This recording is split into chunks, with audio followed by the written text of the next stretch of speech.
Lions Show. Let's go! Catch Gabrielle D. Phillips, Matt Broder, and Terry Foster for all the latest news on your Detroit Lions every week. Only on the Woodward Sports Network YouTube channel and WoodwardSports.com. Big time news just came out. Ben Johnson turned down Commanders, Seahawks. He's staying in Detroit. Great news. Great news. That means that the Lions trying to run it back in 2024. Run it back. We got an OC back. That means that they're probably going to be locking up Jared Goff. Consistency in the coaching staff. Consistency in the offense. That's what leads to sustained success. Can't be changing coordinators every year. Consistencies. They're going to be that much better offensively. Lions. I know Dan Campbell said this might be our only chance. He could be right. But I think we're going to be back next year. Let's go. Let's go. Let's rock. Run it back, baby. Bro, right. I'm too pumped up. I told you, man. I was trying Go, to contain it for the show, man. I am so pumped up right now. You talk about a consolation prize that all of Detroit needed right now. Ben Johnson returning to the Detroit Lions. Do you know why? Not because he wasn't the top head coach candidate out there. No, it's because he knows exactly what this Detroit Lions team is about to do. They will be back next year in the mix. One of those top contending teams, and I cannot wait, man. I wear this Detroit so proudly, man. And it's just amazing, man. You heard him say it right there, consistency. This organization is doing things differently right now, man, and I absolutely love it, man. I absolutely love it. I don't even know who this was on, if it was just what he saw about this squad and where they could be, because I saw what Tom Pelissero, shout out NFL Network, what he said. He said that Ben Johnson wants to bring the Lombardi to Detroit. Talk your shit. Let's go, man. Yeah. Let's go. Let's go. Let's go, baby. Yeah. Let's go. It's the perfect consolation prize right now, man. It's like, you know what? We had one of the best seasons that we've seen. A lot of us have ever seen from the Detroit Lions. It did not end the way that we wanted it to. It still stings just a little bit. But now that burn feels a little bit more like straight octane. Let's go. The controlled octane. Let's go. Octane fury. You know what, man? Let's go. We here. This is Woodward Nights. My name is Matt Broder. This is Brandon Dent, a.k.a. Detroit Kool-Aid. That little opening monologue, I couldn't have said it better myself. That was flawless. Bro, only so many things get me really, really amped up, bro. And for whatever reason, this was one of them. And I'm glad to be here with y'all, man. Yes. We get to celebrate this. We're going to talk about this more in about 45 seconds. But I got to introduce my boy, Nick Koloff, Detroit Mario in the sound booth. We are back! Let's go! Boys, we are back. This felt like a massive win today that the whole entire city of Detroit needed, no doubt about it. I was feeling a little sad earlier still, not gonna lie. I was super sad earlier still. The Ben Johnson news hits. We are back. The band is back together. And we're not just coming for the NFC Championship. We're coming for the whole damn thing. Let's go. The energy in here is crazy. This is KG, the real KG. Doe. Man in the technical booth, the TD booth. Damn right. KG, Hey, how you feeling? I'm feel good, Detroit man. KG. Hey, we needed this news. We absolutely did. And like Freddie Phelps said in the chat, Kool-Aid got me ready to run through a wall, bro. Let's get it, dog. Man, I'm so pumped up right now. You got some Dan Campbell in you. Pause. You got Dan Campbell just running through your veins. Big pause. Could you throw up that graphic? Ben Johnson is yep, back. I got you. The news that just broke a couple hours ago. Detroit Lions offensive coordinator Ben Johnson is returning to Detroit. Excuse me, he's staying in Detroit. This is arguably the number one head coaching candidate, definitely top 3. We were certain, most people were certain, this guy's going to go. He's moving on. He's going to go lead another team, and we were all going to be happy for him. But we're all much more happy today, knowing that this man's coming back to the Detroit Lions team, leading this offense that was a top 5 offense in the league. Bro. They are back. Preach it, bro. This offseason was already going to be exciting. We got Brad Holmes ready to cook. We got the Senior Bowl coming up, the Combine, then the NFL Draft where he's going to address some of that talent deficiency on the defense. You know he's going to add a piece on offense. They're going to add more to that offensive line. Man, this is just exactly what I believe this city needed to just get over that hangover of San Francisco 49ers loss. Yes. This couldn't be any better, couldn't be timed any more perfect. Bro, I am glad that it seems as if this bugs him. I know that this has to. You've seen all the other players, man. This, you want to talk about consistency. All of them from Penei Sewell to Amon-Ra St. Brown. You see even some of the defensive players out there chirping at people. You saw Dan Campbell. They are aggravated. They are annoyed. They know that they let one slip away, but they know that this wasn't their only chance. Dan Campbell's words have to be closely parsed, man. They have to be closely parsed. He said, look, do you just get back here? No, you don't. Is it going to be tough to get back here? Yeah, but we know what the DNA and the makeup of this team is. We've seen it all year. We know exactly who Dan Campbell is. We know he's showed us exactly who he is. This team has only improved year after year after year underneath Dan Campbell, and I cannot wait to see what year 4 brings. It's going to be incredible. But going into this season, I was bullish on quarterback Jared Goff because this season would be the first in his career, this as in the 2023 season that we just finished, first in his career where he's had the same offensive coordinator and same quarterbacks coach. That's Ben Johnson and Mark Brunell in back-to-back years. We've seen the development of Jared Goff each year just continue to go up. I didn't think that streak was going to stretch a third year. He now gets Mark Brunell and Ben Johnson one more year with this offense. They still got that offensive line. They got to make a decision on Jonah Jackson, Graham Glasgow. They got to make some big decisions here. But if you think Brad Holmes isn't ready to address some of these holes, isn't ready to take this team to the next notch, especially knowing Ben Johnson is coming back, there's only one thing they're thinking about in Allen Park down there right now. That's Super Bowl. Yes. And you know what? That's what's going to influence not just every decision, every move they make as it relates to personnel, draft, free agents, and everything, but the players who are on this team. The mindset now is Super Bowl. Last year, coming into this season, the mindset was, can we just win the division? Can we host a playoff game? Can we have a winning record? These are some of the things that get bounced around, and all of us as fans are out here giving our predictions. How many games can they win? Now the mindset of this entire organization, and I believe of all the fans, should be Super Bowl or bust. That is it, man. Nothing less than that. Get there, get back. It's not just that this squad, because they talk about the experience that the 49ers have of being there multiple years in a row, but they're getting a little bit long in the tooth. They're a little bit older. They're going to be a little bit slower. They're going to be a little. Our Detroit Lions team is primed right now, man. On the backs of our rookies, on the backs of our young players, bro. Penei Sewell, Amon-Ra St. Brown. Talk about dangerous players, man. I think that's what Terry Foster said. He's like, they're pissed off, and that means danger for the rest of the entire NFL. I can't wait to see what this team looks like. I'm like, bro, can we just start the season? It needs to happen. It feels like it's about to happen next week. Like, this feels like preseason energy. We're just waiting for that first kickoff against Kansas City this past year. Nick, Super Bowl or bust? Super Bowl or bust is 100% the right statement to go with. And I think one thing stands out going into the next year. You talked about how San Francisco has been there 5 years.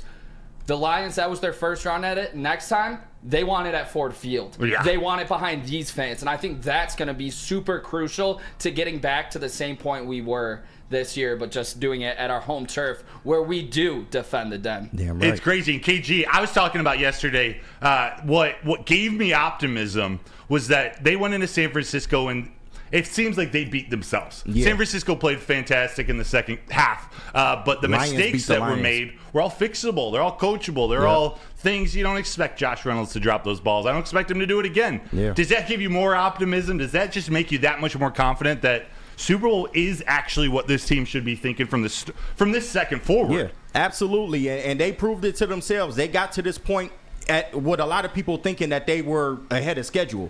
So just imagine if we keep this same offense maybe a little bit better and then we retool on defense. All we got to do is bring that defense up, and I think you're looking at a Super Bowl contending team. But absolutely, that should be the mindset in this locker room. And, man, I think this is going to motivate them, much like a lot of people thought the Dallas game motivated them. This right here is going to sit all year on the minds of those players, and best believe they gonna come out next year swinging. Yes, and like Lil Wayne and Birdman, they got money to blow. Yeah, like right. this is an Money off to season where they got blow. money to spend on these holes. Swinging.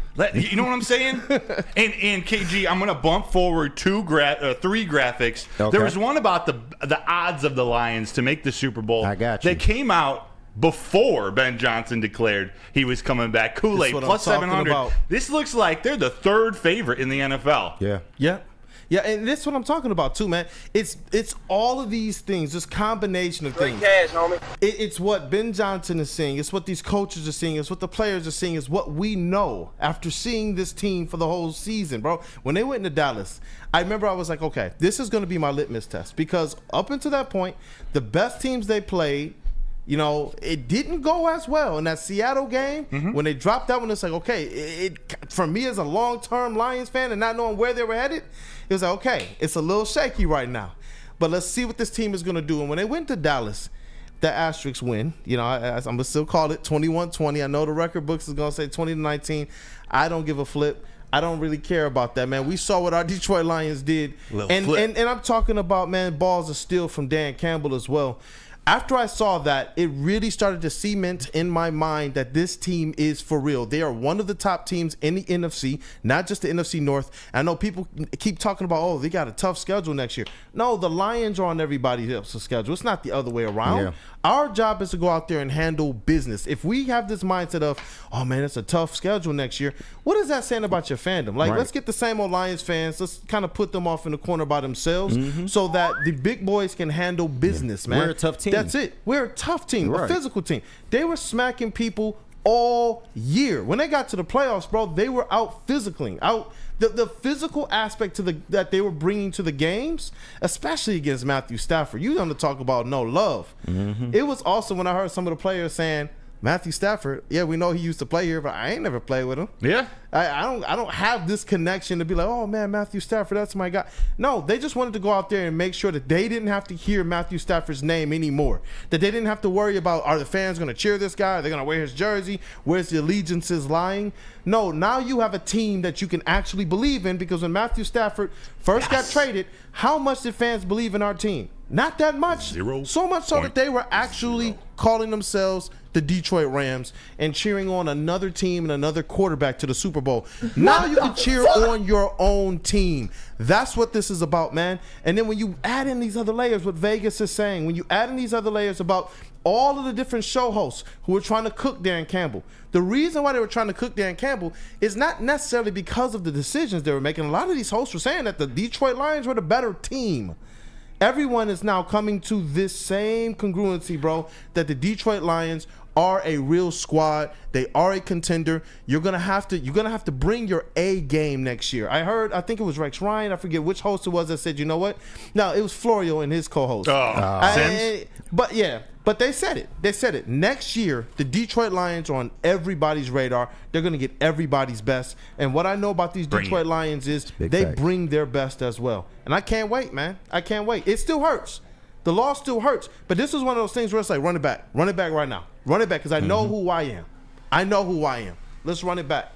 And you talked about, you brought up Matthew Stafford, not to go backwards, but there are a lot of the young guys on this team, a lot of the core, the toughness from this team. And I'm talking Amon-Ra St. Brown and Penei Sewell. Those are sticking out in my head right here. They didn't play with Matthew Stafford, and they are young. They are going into their fourth year, and they're not intimidated by anybody. When Penei Sewell has played against the best edge rushing talent in the league, he says, bring it. He dominates. This is a dominating offensive lineman. He and Amon-Ra St. Brown are the identity.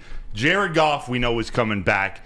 A key piece to this, too, and Spenmo Rax tweeted this out, Hank Fraley stays, too. The fact Ben Johnson stays, Hank Fraley stays. I have a striking suspicion Tanner Engstrand stays, too. Yeah. He's getting looks from New England. My guess is he's going to value one more year learning under Ben Johnson, where if Ben Johnson is going to Washington, he can't bring him with as an OC, maybe he moves on. No, I think Tanner Engstrand stays for another year, learns under him. This extra year is going to pay dividends for the Lions 5, 6, 7 years down the line, just in the development of this core, development of this coaching staff. Yes, sir. Dude, I can't even begin. Do you have any last comments? We're about to start our award show here. Nick, you got something? Yeah, great point about the coordinators there. But you think about Ben Johnson just keeps on like, Ben, are you leaving this team?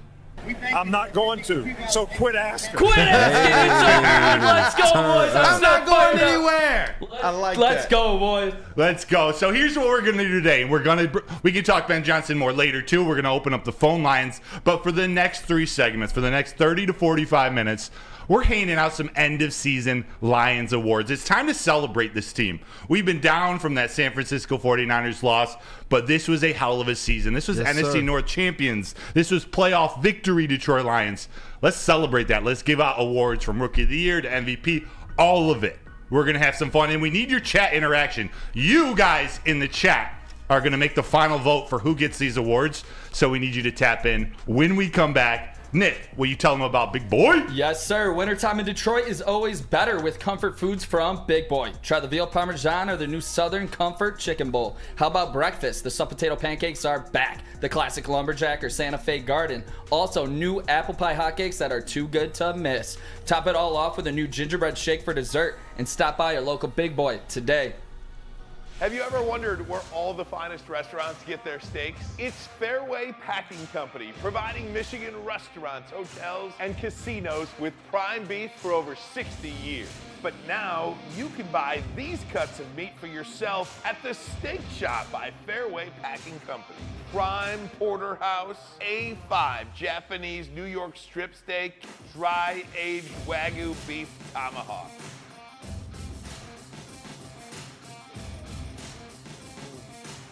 Delicious.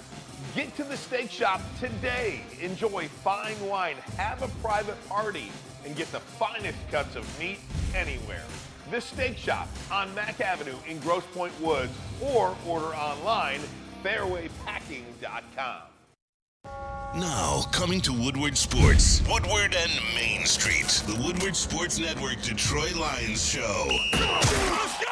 Catch Gabrielle D. Phillips, Matt Broder, and Terry Foster for all the latest news on your Detroit Lions every week. Only on the Woodward Sports Network YouTube channel and WoodwardSports.com. Feel alive during Feldman Chevrolet's biggest New Year's sales event ever. Get the best prices on our huge selection of award-winning Chevrolets. Like this 2024 Equinox for $188 per month. Or this 2024 Silverado for $268 per month. It's the New Year's sales event going on now at Feldman Chevrolet, Michigan's #1 Chevy dealer. RIP to the same old Lions. Big thanks to Sheila, Dan, and Brad for putting them to rest. And guess what else has found the grave? The same old rock, paper, scissors. Jack Labrador has revolutionized that tired game with 2 new symbols and a franchise-changing 3-point play. So discover the action at jacklabrador.gg now and find out why once you go Jack, you never go back. Except you're back here right now on the brand new Woodward Night Show. My name is Matt Broder. This is Detroit Kool-Aid. Mr. Brandon Dent. What up, though? Again, we got Nick in the sound booth. Let's go. And we got KG in the TD booth. Damn right. Ready to hold it down. We have a very special night for you. For the next 3 segments, we're handing out some awards. We're giving these Lions players their flowers. We're talking about some of the most memorable plays, most memorable moments. We need your help, though. The chat, you're going to make the final decision. I'm going to announce the award. We're going to go around. Each person here in the room is going to pick who they think is deserving of said award. But at the end of the day, you guys, you decide. You decide who goes home with our first annual. Maybe we got to come up with a name. Maybe at the end of this, we'll vote on a name. Then something The brand new Knights Awards? Yeah, something creative like that. Work in progress. Yeah, so let's just kick it off. We're not in bow ties. We're not in all black suits. But we're going to make this happen. Our first award, this is what I like to call the Renaissance Rookie Award, the Rookie of the Year. This is the award for the newcomer who embodies the spirit and revival of progress, much like the Detroit Renaissance. We have running back Jahmyr Gibbs. We have tight end Sam Laporta. We have safety Brian Branch and linebacker Jack Campbell. Kool-Aid, I'm going to come to you. Rookie of the Year. Out of this group, who you picking? And I got stats if you want me to give you a little bit of background, but Who you thinking? Running back Jahmyr Gibbs, Branch, Laporta, or Campbell? This is so tough, man. And that's an amazing thing, actually. But this is tough. As I'm looking at it, like man, oh man. I got to go with Jahmyr Gibbs. Okay. I do. I got to go with Jahmyr Gibbs as my rookie of the year. I thought with the slow start to the year, with the expectations that were there early on, and I thought maybe he's not going to really hit his stride. I didn't know how they were going to utilize him. But when he started to get going, you want to talk about, and I know a lot of these rookies were like this year, but game changing, especially on the offensive end. I know that Sam Laporta had a big year, a historical year, and I was leaning towards Sam Laporta, but Jahmyr Gibbs, to me, you want to talk about a running back who just absolutely threw his weight around, man. He didn't go down, at all. When people tried to hit him, he didn't go down easy. You know what I'm saying? No way. He didn't at all. Big catches. Big touchdowns, man. I got to go Jahmyr Gibbs. Jahmyr Gibbs it is. Kool-Aid's giving his vote for Jahmyr Gibbs. The poll is live in the chat. Everyone get in there and vote for who you think is the rookie of the year. Nick, you going with the running back? You going with tight end from Iowa? Linebacker from Iowa? I am not going with the running back here, fellas. Kool-Aid, I love Jahmyr Gibbs. That was the second guy on my list. But the first is the second team All-Pro. The Pro Bowler, the man with 21 catches in his first 3 career playoff games. Talk to him. The safety valve for Jared Goff in this top 5 offense all year, and that man's name is Sam Laporta. He has done everything for this team to be successful and where they were, and for him to persevere through that injury this season, it just proves how much this guy cares about this team and football. And Sam Laporta is my rookie of the year for the Detroit Lions. Bang. We went running back Jahmyr Gibbs. Tight end Sam Laporta. KG, I'm coming to you. Rookie of the year, who you got? This is tough, man. Give me Sammy Lapotz, man. And only because he did it from a second round pick position. Jahmyr Gibbs, while he's been absolutely electrifying, I look forward to his future with this team. I think Laporta, man, just took the league by storm, and he's had the best tight end rookie season we possibly have ever seen, especially in this era of football. The only one you can point to is Mike Ditka. So give me Sammy Laporta, man, for the rookie of the year. I love it. In the chat right now, it looks like 35 votes. We're about 78-79% Sam Laporta. Jahmyr Gibbs coming in second, just under 20%. Man, at the beginning of the season, a couple games in, I may be thinking Brian Branch is going to be that guy. We were talking about him as a possible all-pro rookie. Yep. All 4, I have so much optimism for the future. If it were up to me, I'm voting for tight end Sam Laporta. Just the historic season he had, there's no denying. There's no denying how important he was to this team. That's why I'm going with Laporta. So, everyone in the chat, this is your last chance to get your votes in for the Renaissance Rookie of the Year award. Again, we have Jahmyr Gibbs, 945 rushing yards, 10 touchdowns, 52 catches, 316 yards, 1 touchdown in the regular season. Or we got Sam Laporta, 86 receptions, 889 yards, and 10 touchdowns. Again, this is regular season. Nick already called out 21 catches in his first 3 playoff games. That's crazy. Let's see this. We're going to give you 5 more seconds, and then we're picking our first ever Woodward Knights Lions Award. Real quick, Cameron Freeman in the chat said the Grit Awards. So, yeah, I like that. Ooh, the Woodward Knights Grit Awards. Yeah, I like it. Now we got to break down that acronym, the GRIT. We're going to think about that. I like the Grit Awards, though, and that fits some of these funny names we got going on. Are we ready? Are we ready? You ready to close the poll after I read this off? It looks like 76%, 77%. Sam Laporta. The poll is closed. Is your Renaissance Rookie of the Year award. Sam Laporta. Shout out. Out of tight end U. That's a good pick, man. These rookies, that's impressive. I'm going to keep moving on. We once we get in a rhythm, maybe we'll talk a little bit more after, break it down. But we are moving on to award number 2. We have 9 of these. This is the B Rabbit Run Award, a.k.a. the Most Improved Award for the player that made the biggest leap from 2022 to 2023. So the B Rabbit Run Award. This is shout out to 8 Mile, shout out to B Rabbit, Eminem, Marshall Mathers. On this, the nominees we have linebacker Derek Barnes, safety Ifeatu Melifonwu, defensive tackle Benito Jones, and wide receiver Jameson Williams. Kool-Aid, I'm coming to you to start. What are your thoughts? I like to see Jamison Williams on here. I can't select him just yet, but somebody who continued to impress me more and more as the season went on was Ife, man. Ife Melifonwu. Derek Barnes was also another one. I thought from that linebacker position, man, it was one that was...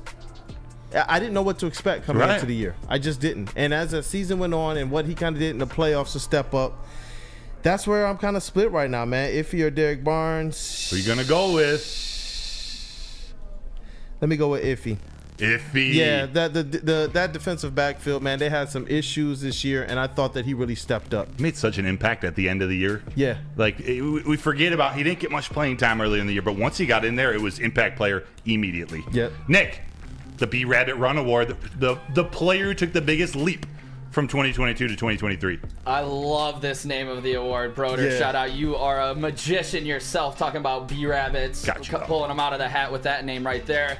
I'm going with Ife as well. This dude, if he would have played all year, his numbers would be absolutely insane. The production that he produced in just like 6 games to end the year, including the playoffs, it felt like. But you think about the one big play that we might get to later. The game-sealing interception against the Minnesota Vikings to send us to our first ever NFC North Division Championship and led us to having that home playoff game.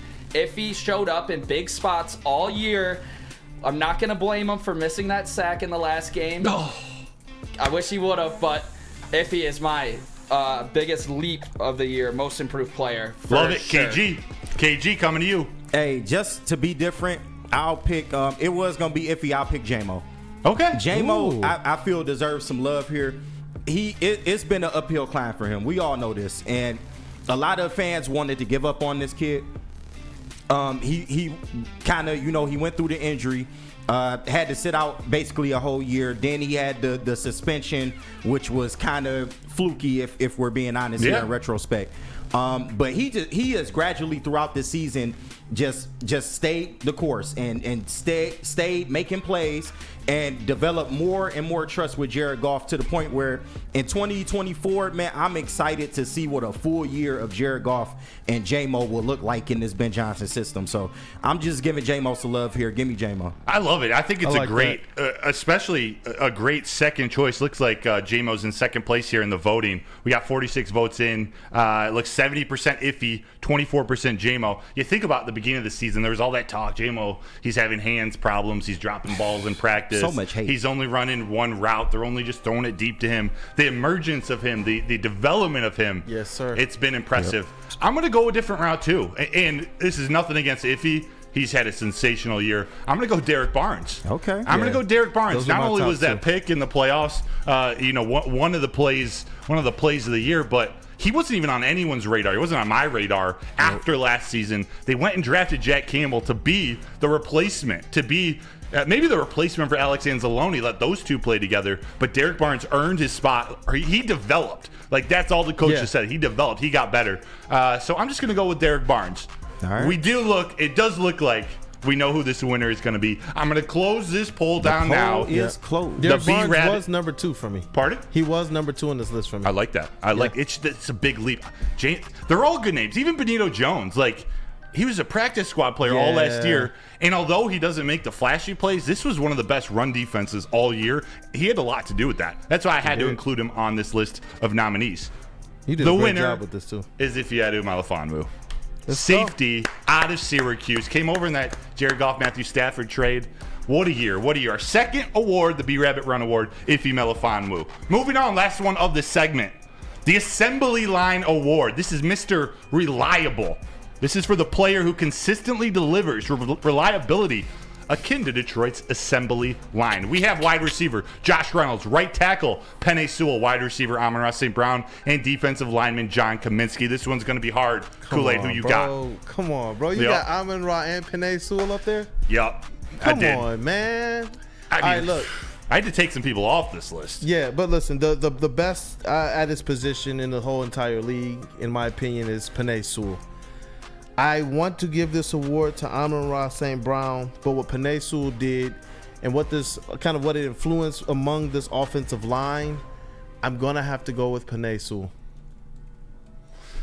I can't argue with that. I mean, just because he's the best player doesn't mean he doesn't deserve this. Is every single game, every single star player. You don't have to worry about the position, whoever he's on. You don't have to worry about it. Yep. Yeah, I want to split this award between Panay and Amon-Ra, but I got to go with Panay Sewell. Panay Sewell. Nick, who you got? Congratulations, you just got Amon-Ra St. Clown. The first team All-Pro, baby. Amon-Ra St. Brown. This dude put up 91 yards per game. Win the playoffs. This dude shows up in the biggest moments every single time that we need him to. St. Brown, he deserves every single dollar that is coming his way. Mr. Reliable, he shows up every single time you need it. Amon-Ra St. Brown is the heart of this team along with Panay Sewell. Two very hard guys to choose from on this list, but I'm going to go with Goff's #1 receiver, and that is Amon-Ra St. Brown. Awesome. Again, we are on the Assembly Line Award. This is the award for Mr. Reliable, for the player who consistently delivers reliability, just like the Detroit Assembly Line. For all you who may have missed it, KG, who are you going with here? Who's Mr. Reliable to you? Sun God, I love you. Josh Reynolds, you probably had it, but that playoff game, man. But big shout out to him, though. We love the commish, but how do you not pick Panay Sewell? He is the model of consistency in this offensive line, man. I just got to give y'all, like, didn't he go a whole season without only just giving up 1 sack or some crazy number like that? Crazy. Oh my God, man. This guy has been that guy from day one. A lot of people thought, like, why did the Lions pick him? It's so many more talented players they could have had, but they knew what they had in Panay Sewell, and he's been an anchor ever since he entered this Lions locker room. Give me Panay Sewell for the win, baby. Can't deny that. I am peaceful. Oh, go for it. Yeah, no, please read Peaceful the Tim chat. said that Hutch got snubbed, man. For Mr. Reliable? No offense, but I mean, he could be considered. Just he's reliably in the backfield, pressuring the quarterback. KG's not having it, bro. No, sir. I can't. First one off this list, and realistically probably should have been there, maybe instead of Josh Reynolds or Kaminsky's Ragnow. Just despite the injuries, he's just out there and he plays. You don't have to worry about the center position. But I'm going to go with Amon-Ra St. Brown, too. Nothing against Panay Sewell. Maybe that's number 1B. But Amon-Ra, when you need a big play, we need a 3rd down and 9, a 3rd down and 14. You need anything to happen, you go to Amon-Ra St. Brown. That's what we talked about yesterday. Why didn't they go to Amon-Ra St. Brown in the second half of that game? So that's where I'm going. We are going to close this vote for the Assembly Line Award for Mr. Reliable in 5 seconds. Right now we are at 61% Panay Sewell, 36 Amon-Ra St. Brown. 3, 2, and 1. The poll is closed. Poll is closed. Our first ever winner of the Woodward Knights Assembly Line Award, the Woodward Knights Grit Awards.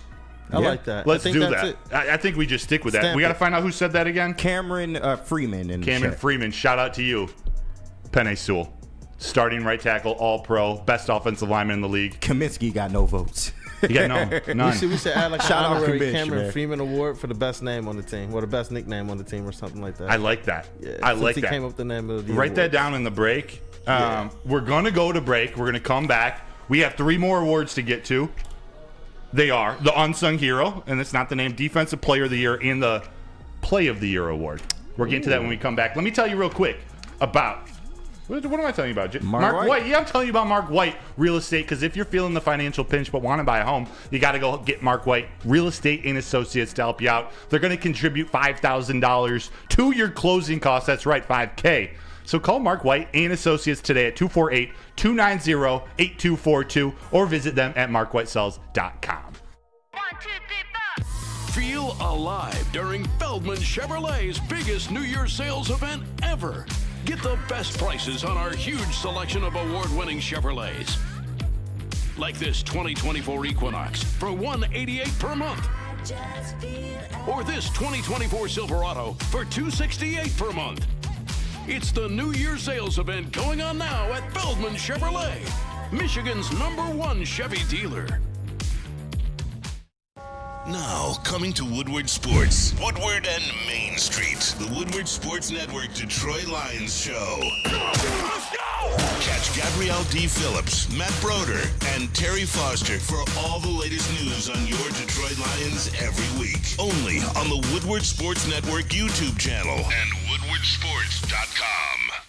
At work and at home.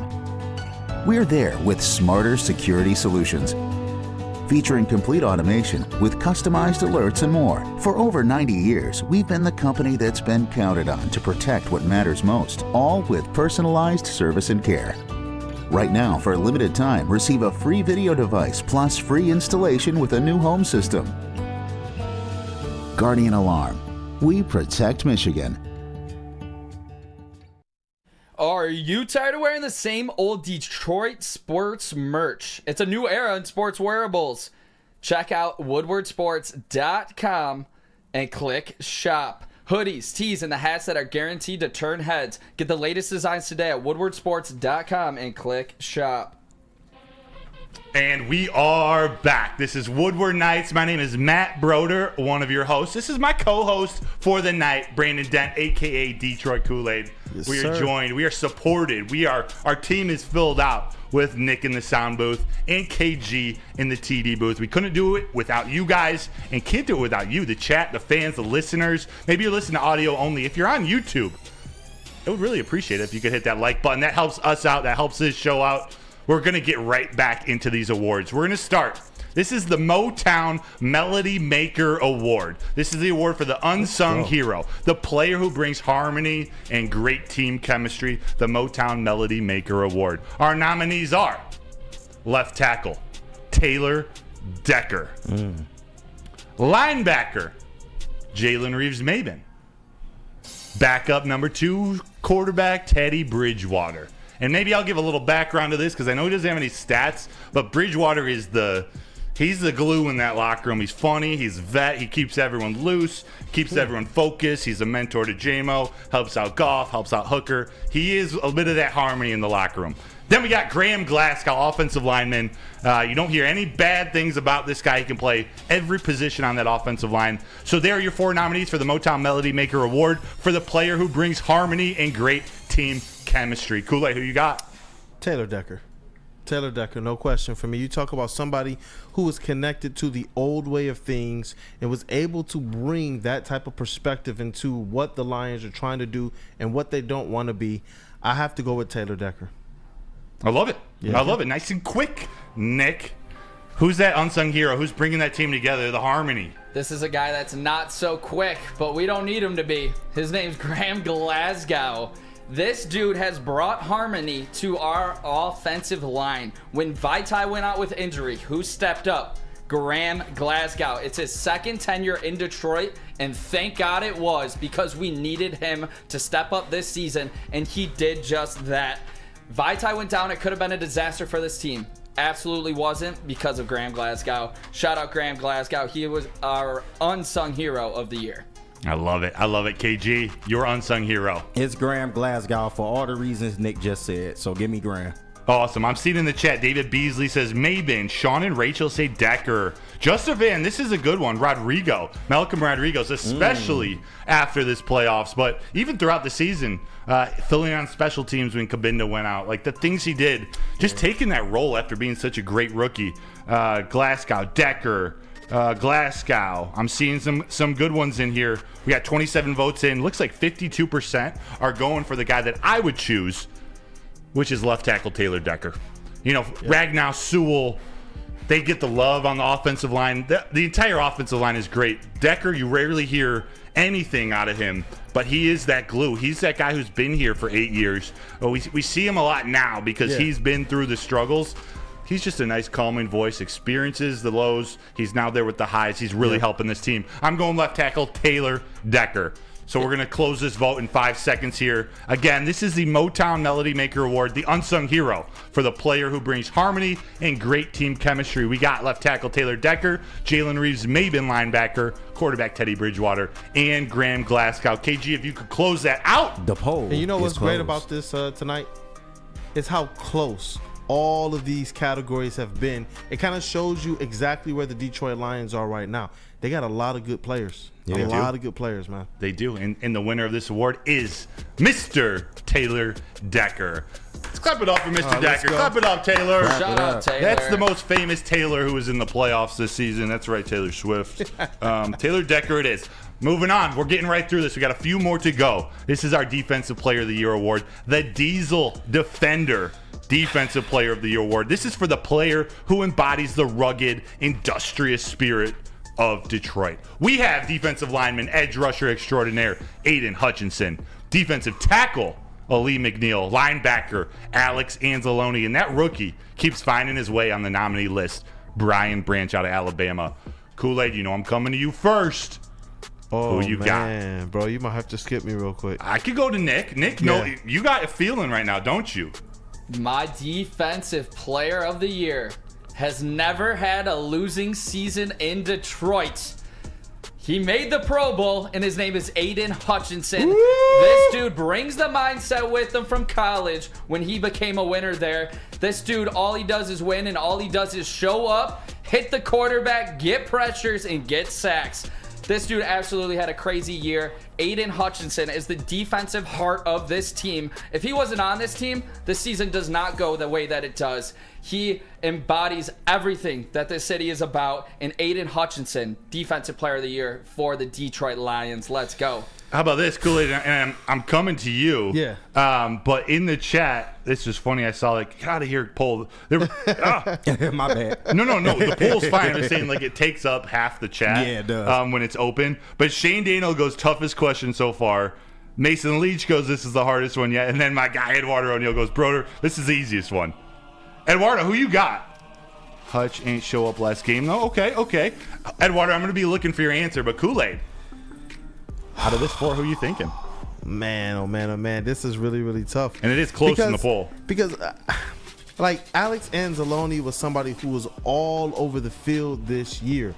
But Brian Branch, not just what he did as a rookie, but what Brian Branch did amongst, similar to Iffy in that defensive backfield, I think it was just amazing, man. It was amazing. And they were able to kind of put him into a position in a pinch, and he still responded this year. As a rookie, 74 tackles, 1 sack, 7 tackles for losses, 13 passes defended, 3 interceptions, including the pick 6 in week 1, 1 forced fumble, and 1 touchdown. I got to go with the Mad Dog, Brian Branch. I got to go with Brian Branch, man. This was tough. I wanted to go with Hutch. I looked at Anzalone, even Ali McNeil, but I got to go with Brian Branch. I dig it. KG, I'm coming to you, the Diesel Defender Award. Hey, I got to give my guy Enzo some love here, man. Give me Alex Anzalone.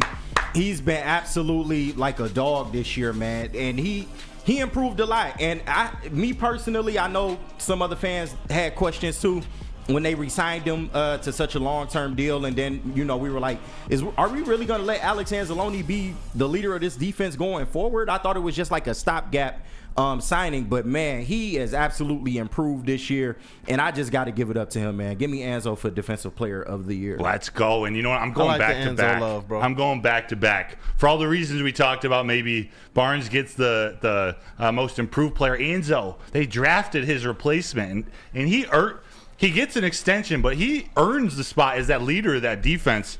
He had 129 tackles. These are regular season stats. 129 tackles, 3 sacks, 7 tackles for loss, 6 pass deflected, passes defended for most of the year. I know this is PFF, but I believe he was one of the top, if not like a top 3 coverage linebacker in the entire NFL. Enzo was a huge part about this defense stopping the run and just limiting points, limiting the opponent putting points on the board. So I'm going with Alex Anzalone. I think this was the toughest one. It was. I mean, all of them should probably walk away with some piece of this award. Yeah, I mean, Ali McNeil, who's the lowest vote getter right now, I know he missed 4 games, but he had a breakout year. Yeah. I mean, he was a huge part of stopping the run. He had, 32 tackles, 5 sacks, which is a career high. From the interior, that's nice. It's huge. It's huge. And he's going to get some help. Both he and Hutch are getting help on the defensive line. Man. I cannot wait. Just so you guys remember, Ben Johnson's coming back. Let's Should go. remind you guys. If McNeil doesn't get hurt, I think he would have a higher up in those votings. I think you might be right. Yeah, and he was those coming numbers, into his own too. No doubt. Right when he got hurt, it was sad to see this year for him. So here we go. We're shutting this down in 5 seconds. Again, this is the Diesel Defender Defensive Player of the Year award for the player that embodies the rugged, industrious spirit. We have your winner, Mr. Aiden Hutchinson, out of the University of Michigan. Shout out. Hutch, 51 tackles, 11.5 sacks, 14 tackles for losses, 17 7 passes defense, 1 interception, and 3 forced fumbles. And what doesn't show up on the stat sheet, he did that by being double teamed, chipped, triple teamed, and keyed in on every single game. Every single game. He was who the other team game planned for every single time the Lions stepped out there on the field, man. Literally the only play. I mean, you say, let's take one defensive player out of the game for the Lions. It's Hutchinson, and he still managed to produce this. Don't even have pressures on here. I didn't get those stats, but he's at the top of the league. True. Top of the league there. Last one of the segment, and then we're going to finish our awards. Next segment, we got about 20 minutes left. This is the Woodward Wizardry Play of the Year Award. This is the most magical play. The most magical play of the year. Our nominees, week 1, Brian Branch, pick 6 of Patrick Mahomes, takes it to the end zone, a massive, massive momentum shifter in the game. We got Riley Patterson, his walk-off field goal, former Lion Riley Patterson against the Chargers. Remember, tied 38-38 in Los Angeles against Justin Herbert and the Chargers. He kicks, I want to say a 48-yarder, 40. He kicked a field goal to walk it off for the Lions. Then we got Craig Reynolds. This is in week 6 against the Tampa Bay Bucks. Remember, David Montgomery's out of the game. Jahmyr Gibbs is out of the game. He actually didn't play in the game at all. Amon-Ra St. Brown catches the ball over the middle of the field, has nowhere really to run, but sees out of the corner of his eye. Craig Reynolds is over there. He decides to take it to the right side of the field out of nowhere. Craig Reynolds comes and blows up 2 Bucks defenders, allows Amon-Ra to scamper into the end zone for 6. What an incredible play. That's one that will stick with me forever. Last one on the nominee list. Remember that comeback against the Chicago Bears? Yeah. That was week 10. Ended it. Last single drive. Justin Fields had a chance to drive it back. Hutchinson breaks through. Sacks Fields. Strips Fields. Ball bounces into the end zone. Falls out of there for a safety. Picks it up. Kicks it into the stands. This was an epic play to finish off an epic comeback. So, Kool-Aid, I come to you. What was the most magical play of 2023? You know what? That Aiden Hutchinson one was really, really good, really, really magical. But you talking about to start off the season right with a bang. And even when you look at that picture of Brian Branch getting that interception, that's what I'm talking about, bro. That's what I'm talking about. It just, I don't know, bro. It just hits different. I got to go with the Brian Branch pick 6 on the great Patrick Mahomes. Hey, week 1. That is a moment. That is a moment. That was a moment, man. The rookie in a big moment, big stage, prime brightest time. Lights, prime time. Arrowhead, man, on the road. Mahomes. I got to go with Brian Branch pick 6. I love it. Nick. And when you think about magic, you think about hope, you think about the future, you think about Super Bowl, you think about it's going to be a magical year. We are legit.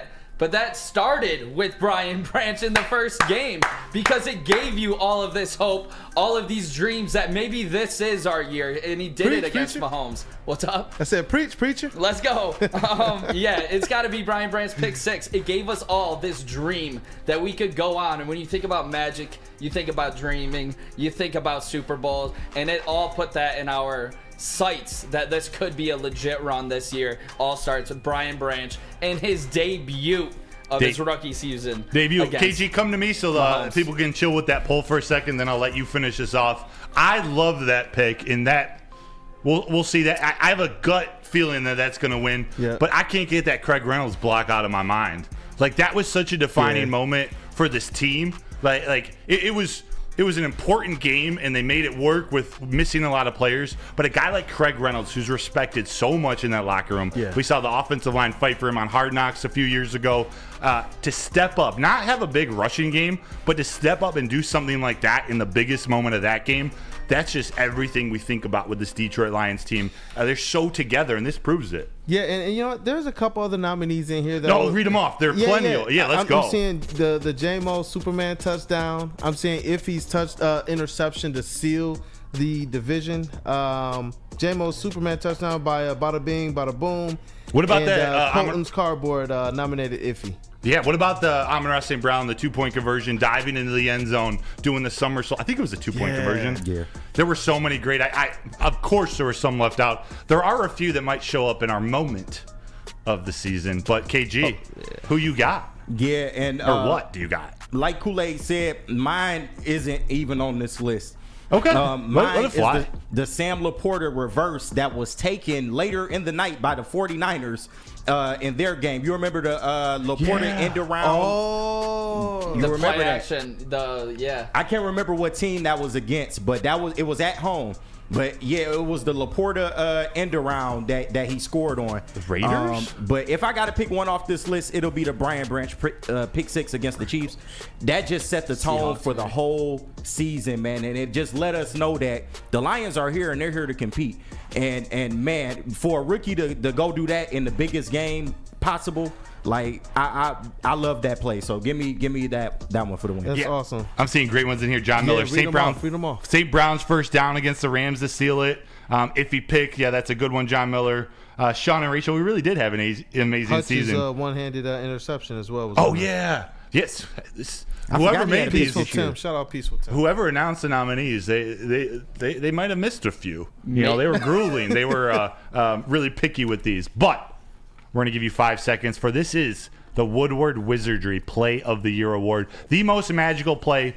KG, if you will shut down the poll. The poll is closed. The winner, as Detroit Kool-Aid and Nick predicted, it's that Brian Branch pick six to open the season week 1 against Kansas City.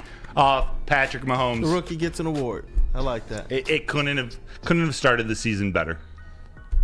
I'm going to need you guys to come back. We got one more section of this award show. We're having a blast here in the studio. I hope you return for more. We got our final ones of the season. That's Offensive Player of the Year, Moment of the Year, and the Model T MVP Award. Kool-Aid, will you tell them about Guardian Alarm? I will, man. Just like Brian Branch, the defensive player, Let's man. go. He just won this award. Guardian Alarm, it's a new year. Let Guardian Alarm offer you customized solutions from real experts. Our professional technicians take the time to recommend security and automation solutions specific to your needs. 24/7 professional monitoring. Call us anytime, day or night, and know that a Guardian team member will stay on the phone as long as needed. Technology backed by people. Your safety and security deserves technology that's been proven to work and people who have been proven to care. Call 1-800-STAY-OUT. That's 1-800-STAY-OUT. Come to any Lady Jane's Haircuts for Men for an award-winning haircut experience from one of our talented stylists and register for a once-in-a-lifetime opportunity to win an all-expenses-paid suite for the 2024 NCAA tournament for you and 5 of your best buds. That's right, college basketball's most elite event. You and your 5 best friends just get to any Lady Jane's today for an award-winning haircut experience and automatically register to win the trip of your dreams. Lady Jane's Haircuts for Men open 7 days a week. Walk in anytime. Lady Jane's, it's wicked awesome. Now, coming to Woodward Sports, Woodward and Main Street, the Woodward Sports Network Detroit Lions show. Let's go! Catch Gabrielle D. Phillips, Matt Broder, and Terry Foster for all the latest news on your Detroit Lions every week. Only on the Woodward Sports Network YouTube channel and WoodwardSports.com. Thank you to all the fans for making Woodward Sports your #1 online destination for Detroit sports. We promise not to drop the ball. What up, Woodward Sports? Dispo Dispensary is bringing you the ultimate experience for the big game in Vegas, and they want you there. You can win 2 tickets to the big game, plus a flight, hotel, and accommodations by following these simple steps. First, follow Dispo.Michigan, @ShowMedicated, and @ShowMedicatedCBD on Instagram. Like Dispo's pinned post, comment and tag someone you love to bring. Plus, if you repost on your story, you get an extra entry. It's that easy. Join the Dispo family for a chance to score in Vegas. The big game awaits. Follow, like, tag, and repost now. Over 60 years, Fairway Packing Company has provided Michigan's finest restaurants, hotels, and casinos with KG's Prime Beef, Wagyu beef, and dry-aged beef. You can experience the Fairway difference for yourself today. Just visit their steak shop in Grosse Pointe Woods. They got delicious grab-and-go steaks. If you don't have the time, visit them online at fairwaypacking.com. Let's go. Let's go. We're back. Oh, look at that little Premier Pet Supply. We are back here. This is our first annual Woodward Nights All Grit Awards. My name is Matt Broder, one of your hosts. My co-host here tonight, Brandon Dent, a.k.a. Detroit Kool-Aid. Let's go, man. What up, though? What up, though? We got Nick in the sound booth. Let's go. Right. It's been fun. It has been. It has been. We have KG in the TD booth. You know it. You guys in the chat, you guys are being awesome. Thanks for participating. as we do this, and leave in the comments, sometimes actually after the show, the comment section at the bottom, if there are any things you think we can improve upon in this, in terms of how we run it, how anything you think of, feel free to make some recommendations down in the comments. We're trying to get this ship right, get this puppy right, so we can do this more in the future. But our last 3 awards for the night. The first one, we have the Mustang Muscle Offensive Player of the Year award, not named Jared Goff. I have that note in my notes, but not up on the screen. The Mustang Muscle Offensive Player of the Award, not named Jared Goff. Your nominees are wide receiver Amon-Ra St. Brown. I'm going to read off these stats. 119 receptions. Regular season stats. 119 receptions, 1,515 yards, 10 touchdowns, 75 first downs. David Montgomery, running back, 219 carries, 1,015 yards, 13 touchdowns. Jahmyr Gibbs, the rookie running back, 945 rushing yards, 10 touchdowns, 52 catches, 316 yards, 1 touchdown. Receiving, Sam Laporta, tight end out of Iowa, 86 receptions, 889 yards, and 10 touchdowns. There were a lot of records broken with all 4 of those players. Kool-Aid, who's your Offensive Player of the Year? I have to go with Amon-Ra St. Brown. I do. The type of year that he had, this is a tough one. This is a tough one. For me personally, I really love what David Montgomery did. I love what Jahmyr Gibbs brought to the table. To me, it was between Amon-Ra St. Brown and Sam Laporta, and I have to go with St. Brown. Not Ferksker. It says bada bing, bada boom. Oh, man, Ferksker. Nick, who you got? Yeah, I went off about this player in the first segment, the very first one. And it is the Pro Bowl player, second-team All-Pro, Sam Laporta. He had 86 catches, most ever by tight ends that are rookies. He broke the franchise records for catches and touchdowns by a tight end rookie. This dude has been everything for this offense, and I do not see this offense being where they are at the top without a guy in Sam Laporta be absolutely dominant as a rookie on this team. Talk your talk. And I believe Sam Laporta is our Offensive Player of the Year for the Lions. So Kool-Aid went St. Brown. St. Brown. Nick went Laporta. KG, who you thinking is your Mustang Muscle Offensive Player of the Year? Hey, praise be to the sun god. It is Amon-Ra St. Brown, man. I've said it before. This guy has the quietest 100-yard games I've ever seen out of a receiver. He just does his job, man. He comes in, he plays hard. He's going to give it every down. And man, he's just been a model of consistency. And he just elevates every year. And he's become Jared Goff's favorite target. Whenever you need a big play, he is there. Give me Amon-Ra St. Brown. Open the checkbook. I like that. Open the checkbook. Blank check. You could easily throw Penei Sewell in this. I stuck to the weapons, the receivers, the ones, the non-quarterbacks that might, these positions might be in the Offensive Player of the Year. The crazy thing is, I don't think that there's any wrong answers at all, man. This has been a fantastic thing, man. You did a good job on this, and ultimately, it just shows you again, man, just how deep this team really is, how much talent there really is on this squad, and how many difference makers are. I didn't even think of it when I put these 4. This is just how I selected, but this is the 4 that had 850 plus scrimmage yards and 10 touchdowns. That's an NFL record. These 4. We got two rookies on there. Yeah. I'm going with the Sun God. I'm going with Amon-Ra St. Brown. You can't deny how impactful he's been, how important he is to this offense. 119 receptions, man. Yeah. 1,500 plus yards, 10 touchdowns, 75 first downs. That's a stat that gets me. Yeah. He is that man. Mr. Reliable. Praise he won be that, the didn't he? sun god. Yes, sir. Did he win that? Yeah, he won that first segment. So here we go, chat. 5 seconds. We're gonna pick who was the Lions Offensive Player of the Year, not named Jared Goff. We got it in 3, 2, and 1. KG, if you could close that poll. The poll is closed. With 59% of the votes, Amon-Ra St. Brown, wide receiver out of the University of Southern California. What is there more to say? Yeah. We all good with this pick? We all are good with it because right. it was a chat. You guys picked it, so it's right. 2 more to go. 2 more to go real quick. This is our Mom Spaghetti Moment of the Year award. Let's go. This is not an individual play. This is just any moment. In chat, if there are more moments out there, this is one of those times. Include them in the chat so we can read them off as well. But what we have up there, top moment, beating the Chiefs.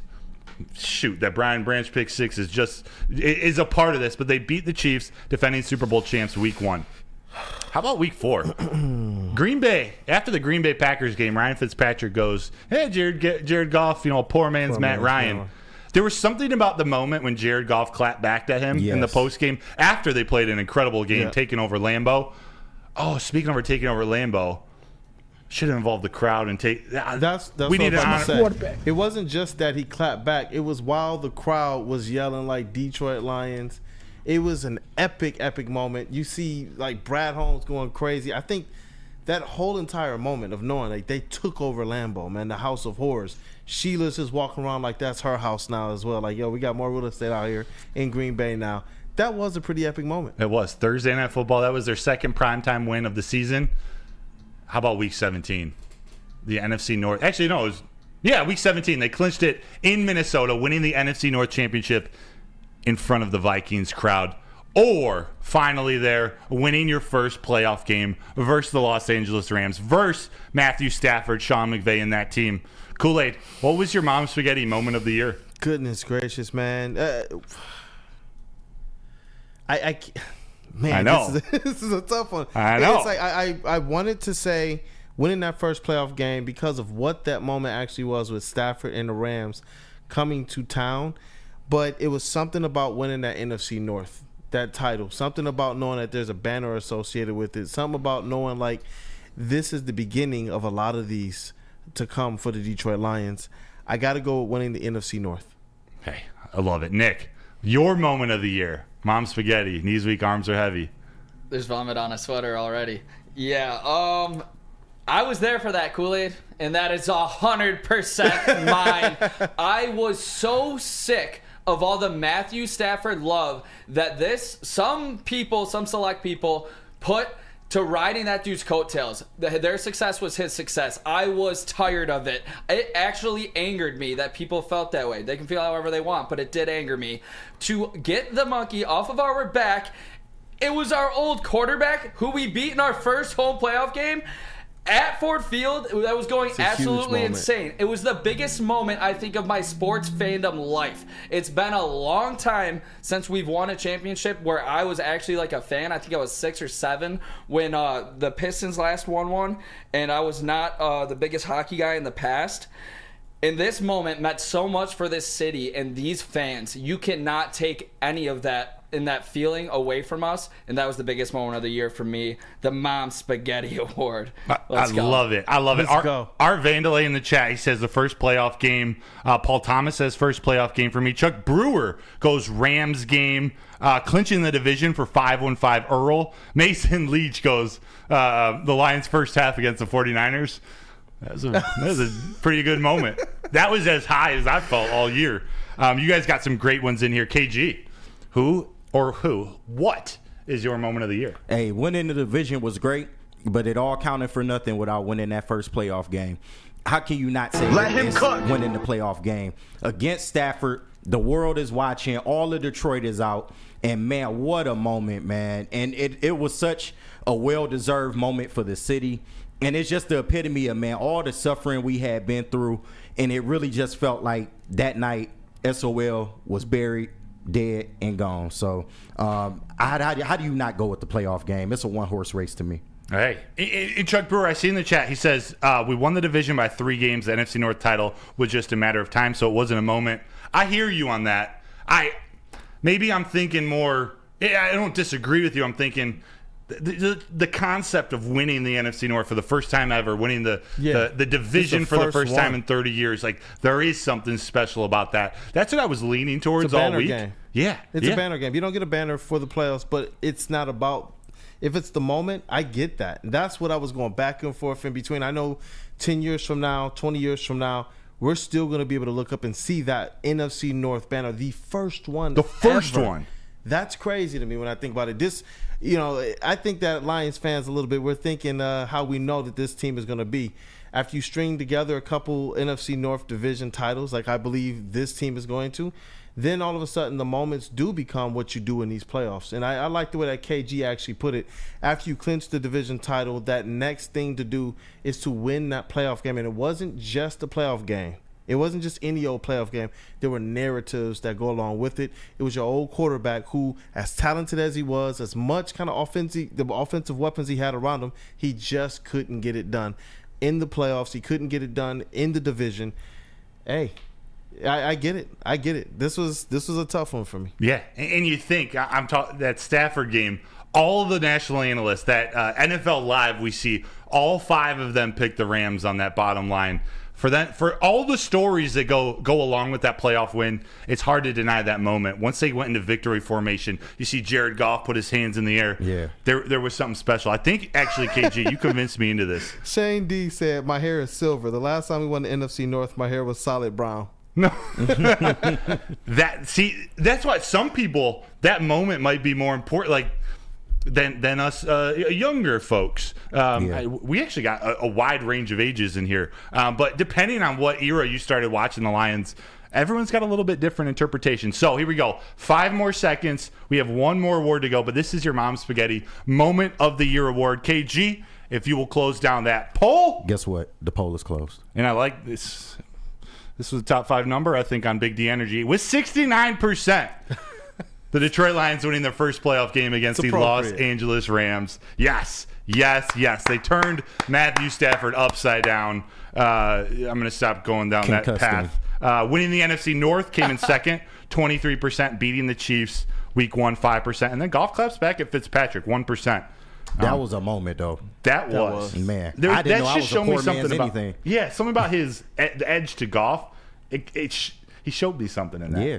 Detroit rubbing off on you. And again, it's like in the past, that probably would have won because that would have been the highlight of our season. Yeah. But think about this, man. This category was so tough because the Lions continued to string together these big moments. They didn't just have one moment. They didn't just have like the taking over Lambeau. They didn't just have winning the division. They continued to string together moments. And I think that's what makes this tough, and it's what makes it glorious. Yeah, the fact that's such a good point. The fact it's not easy. There's not one thing.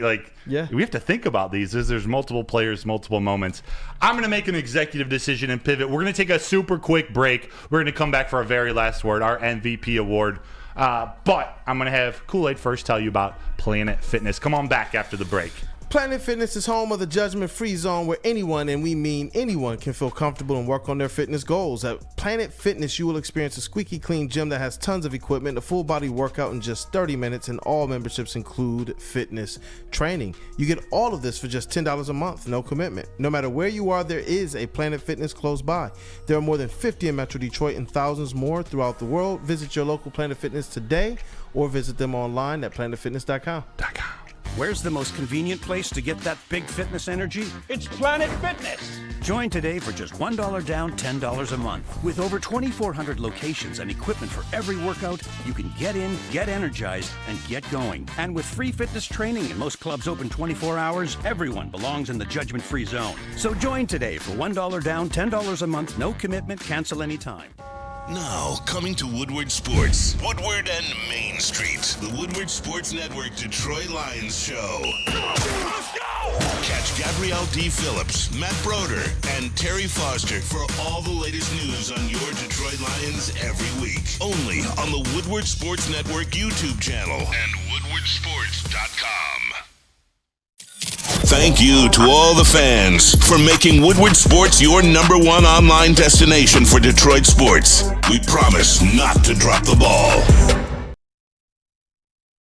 Savor the heart of home at Big Boy with our all-new down-home comfort dishes. Feast on home-style goodness with our Southern Comfort Chicken Bowl, veal parmigiana, and apple pie hotcakes. The down-home delight doesn't stop there. Potato pancakes are back.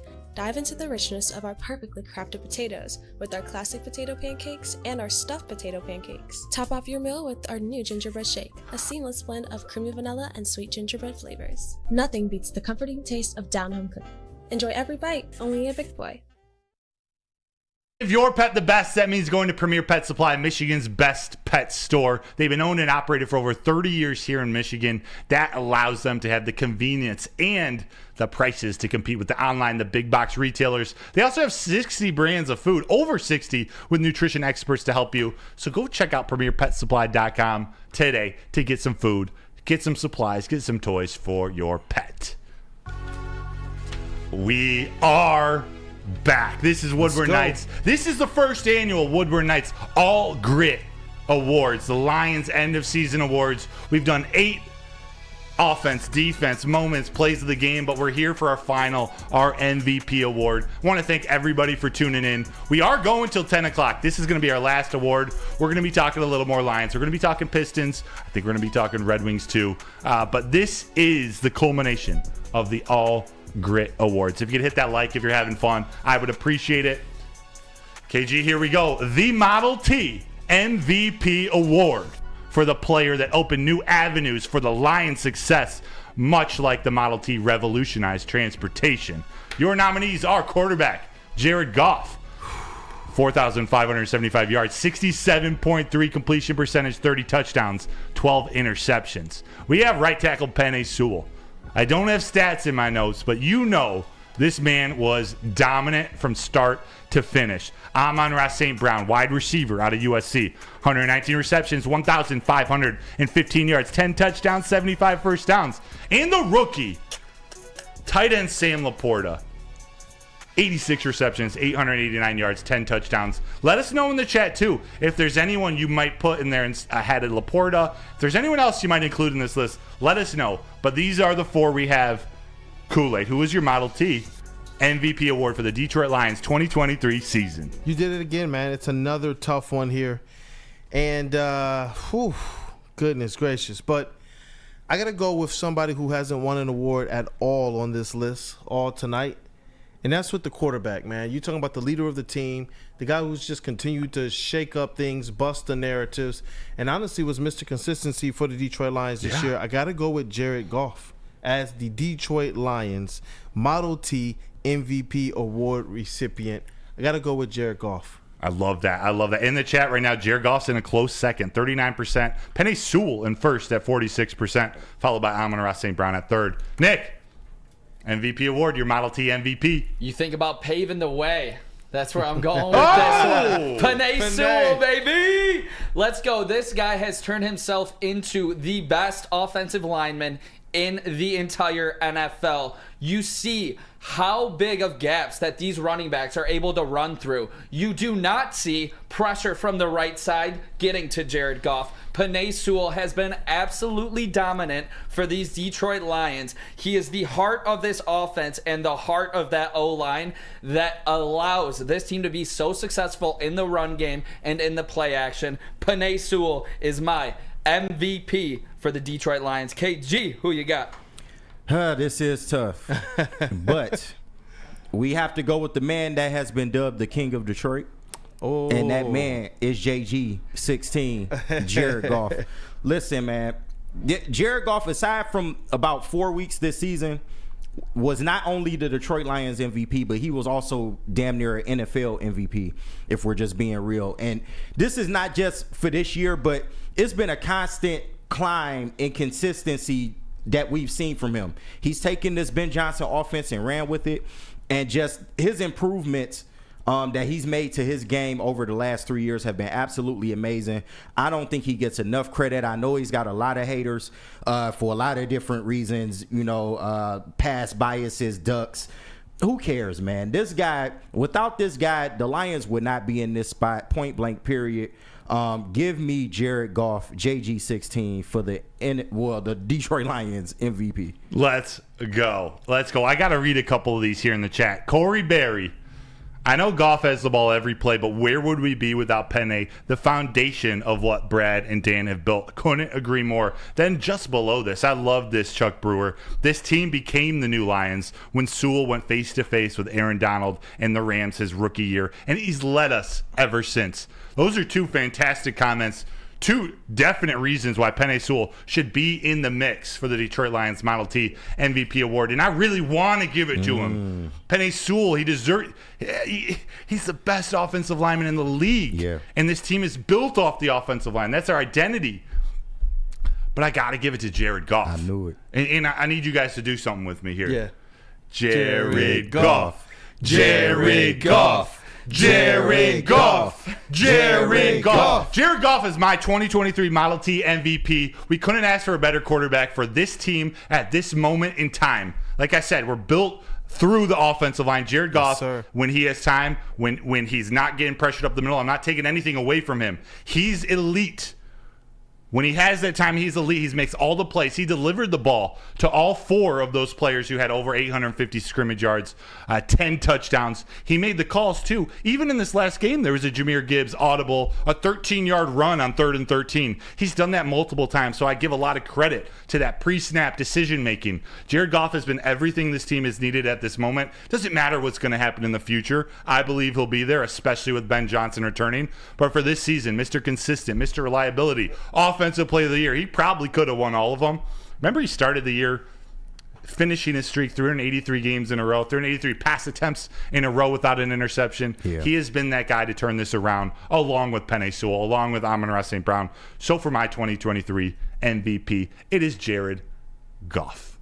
Let him cook. So chat, here we go. A couple more seconds. We're going to close the polls down.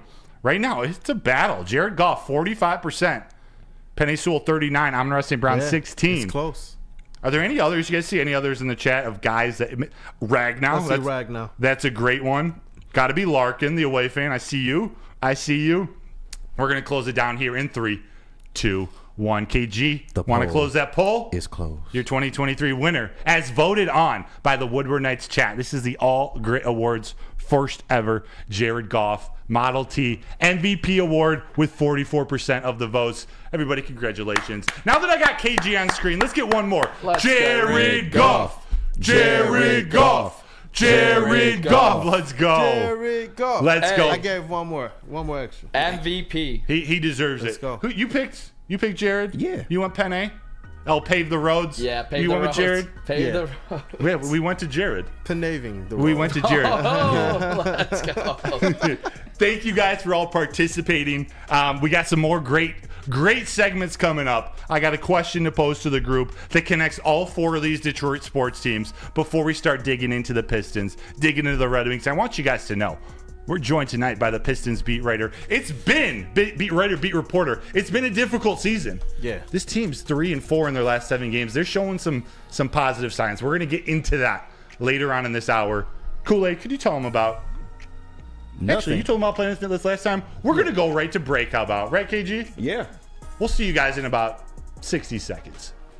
What up, WoodwardSports? WoodwardSports is bringing you the ultimate experience for the big game in Vegas, and they want you there. You can win 2 tickets to the big game, plus a flight, hotel, and accommodations by following these simple steps. First, follow dispo.michigan, @ShowMedicated, and @ShowMedicatedCBD on Instagram. Like Dispo's pinned post, comment and tag someone you love to bring. Plus, if you repost on your story, you get an extra entry. It's that easy. Join the Dispo family for a chance to score in Vegas. The big game awaits. Follow, like, tag, and repost now. Your home is your most important asset. Flexibility in the sales process is key. When you work with Mark White & Associates, you can cancel at any time, for any reason, without penalty. Speaking of flexibility, check this out. Who you work with matters. Hire the best broker in the game.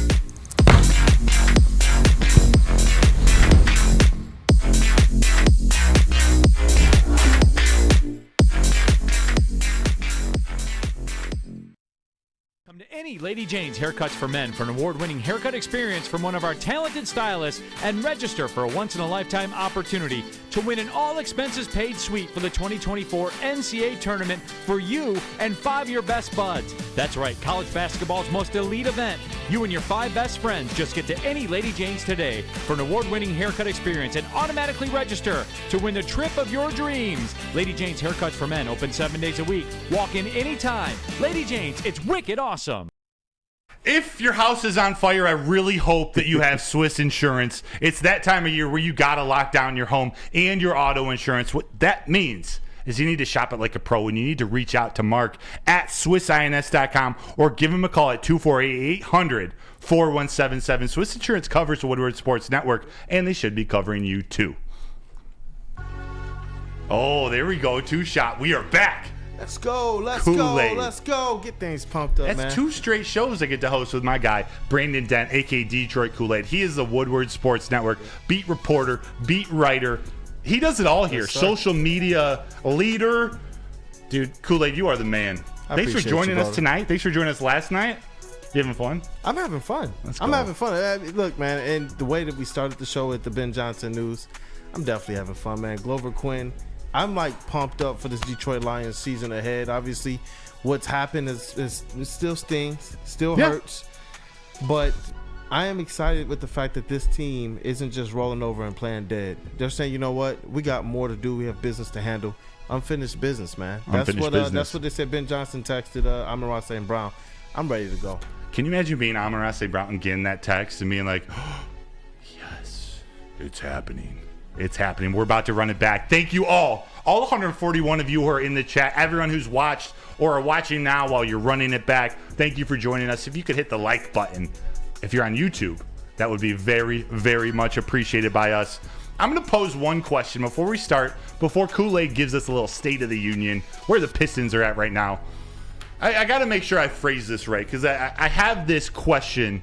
If you could flip-flop, you got to mix around the different coaches of the Detroit sports teams. That's Dan Campbell, Derek Lalonde, Monty Williams, and A.J. Hinch for your Tigers. They can't coach the current team they're currently on. So, for example, Dan Campbell, he's got to coach the Tigers because ... A.J. Hinch is a perfect fit for the Red Wings because ... Kool-Aid. Actually, you know what, Kool-Aid? I'm going to come to you last. Right. Yeah, Nick or KG, do you want this question first? I'm going to toss it to Nick. Sorry. Hey, it's all good. You know what I would start this one off with? It is, give me 1 sec. Doesn't matter if you have one ass cheek and 3 toes. I will beat your ass. I want Dan Campbell on the Pistons. This team needs some heart. This team needs some grit. This guy turned around the worst franchise in all of sports in the Detroit Lions in just 3 years. The Pistons haven't been good since like 08, 09. I mean, we could all joke about the Andre Drummond and the Tobias Harris and the Reggie Jackson Pistons teams that would barely get to the 8 seed and then they would get swept. This team would not do that if they had a guy like MCDC leading them. I don't believe Monty is the guy. I don't know where he's going to end up on this list. So good luck with whoever lands on Monty. But this one is Dan Campbell 100% would go to the Pistons. They need a little grit in their life right now. That's why MCDC would be the coach of the Detroit Pistons. Well said. Well thought out. KG, do you agree? Do you disagree? You have any other little mix-up you want to make? I definitely agree. If I got to pick one and be different, I would choose A.J. Hinch as the Lions head coach. I think that would be a good one. That would be dope, man. A.J. Hinch, he's been a successful coach at pretty much everywhere he's been. We know about the cheating stuff, quote, quote. Okay, we know. But he's had a good run as Tigers manager. He's getting the best out of these young players. And if you think about the Lions, it's another group of young players. And I think that he would achieve success as a Lions head coach. So give me A.J. Hinch to the Lions. I love it. I'm going to go a little off again. I'm going to pick Dan Campbell, but I'm going to say I'm going to put him on the Tigers. I'm going to say Dan Campbell's going to be the Tigers coach. The way he's able to connect with the young players on his Lions team. This Tigers team is just getting started. They've rebuilt with Scott Harris, their general manager, and are just right at the very beginning stages. They have a chance to not shock the world, but win the AL Central this year. Yeah. Not necessarily because they're ready yet, that they're far and away the best team, but the AL Central's down a little bit, kind of like the NFC North was down this year. If there's any coach that can get a young team motivated for a long season, I'm going to go with Dan Campbell. I like that, man. Kool-Aid. Yes, sir. What about you? Are you putting Dan Campbell on another team? I am, man. Look, the hottest coach, I think, I know in Detroit sports right now, Dan Campbell. I think the Pistons would benefit from what he's been able to do with one of the younger teams in NFL, man. You got Monty Williams right now trying to coach younger players. His style is to be able to coach with more veteran-laden players ready to go, players who aren't necessarily in that mode of trying to learn. But what Dan Campbell has done with this squad, and you look at how they've handled players like J-Mo, you look at how they've handled players like Jahmyr Gibbs, and then you look at starting them along slow because that might have been what they needed. But then you look at as well at being able to identify the rookies and the young players that are ready to go, like a Sam Laporta from the beginning of the season. It's being able to kind of have that mix, kind of having a pulse on your team. And when you add in, like Nick said, that aspect of grit, I don't question their heart. I don't. But when you put in that aspect of grit, That's something right now that I believe the Detroit Lions have the patent on in Detroit right now. Yeah. And it's like, you know what? If you could just get a little bit of that in this Detroit Pistons team, especially right now, it's weird to say, but 3-4 in their last 7 games since the trade. They brought in a couple of these vets. They look like a team that's hustling a little bit more. They just beat the OKC Thunder, their first win over a team that's over 500. You know, that's significant. Yeah, man. crazy. That's crazy right now to even like, wow, they actually did that. And you know what? They out-rebounded, they out-assisted, they out-hustled. If you could add a little bit more of that punch and that grit from Dan Campbell, I really believe he'd be a good fit as the Detroit Pistons head coach. And you were talking about J-Mo and Jahmyr Gibbs, a couple of rising stars for the Detroit Lions, and how he handled. There was an announcement made, I think it was today. And KG, if you could throw up that graphic of a couple of Pistons rising stars who are going to be playing in All-Star Weekend here. Was it in a couple weeks? It's coming up here? Yeah. You want to announce this to the people? To the 18th or 16th to the 18th. Yeah, look, man, the rising stars, Detroit Pistons, Jaden Ivey and Jalen Duren have been selected to compete in the 2024 Rising Stars Challenge. And I think that's significant, especially in Jaden Ivey's, from his perspective, because of how the season started. And as soon as he was able to kind of be given this runway, we've seen him respond. You want to talk about a guy who I think is very, very mature beyond his years, and somebody who's shown and proven to be the consummate team player. And it Jaden sucks. Ivey. Jaden Ivey. Yeah. It sucks that they're not winning because people just don't want to pay attention to it. But being at the practices, I've been the beat writer for the Pistons here now for 3 years. Being around these players, being at the practices, seeing how he's handled the swing from last year to this year, a lot of players would have been disgruntled. A lot of players would be out there talking. You would hear something would leak. He's continued to stay patient. He's continued to stay professional. He's continued to stay mature. And he's continued, obviously, to work and stay ready. Because when the opportunity came for him to be put back into this starting lineup, to be a big part of what this team wants to do moving forward, and that organization kind of sat down with Monty and told him, hey, look, bro, we have to do something a little bit different as it relates to how you're handling Jaden Ivey. He stepped in right away, and he took off again. And that's what ultimately helped land him in this position. And I'm still waiting. You know, the NBA, I talked to the credential request people. They said it's probably going to be a go. Just waiting for the official.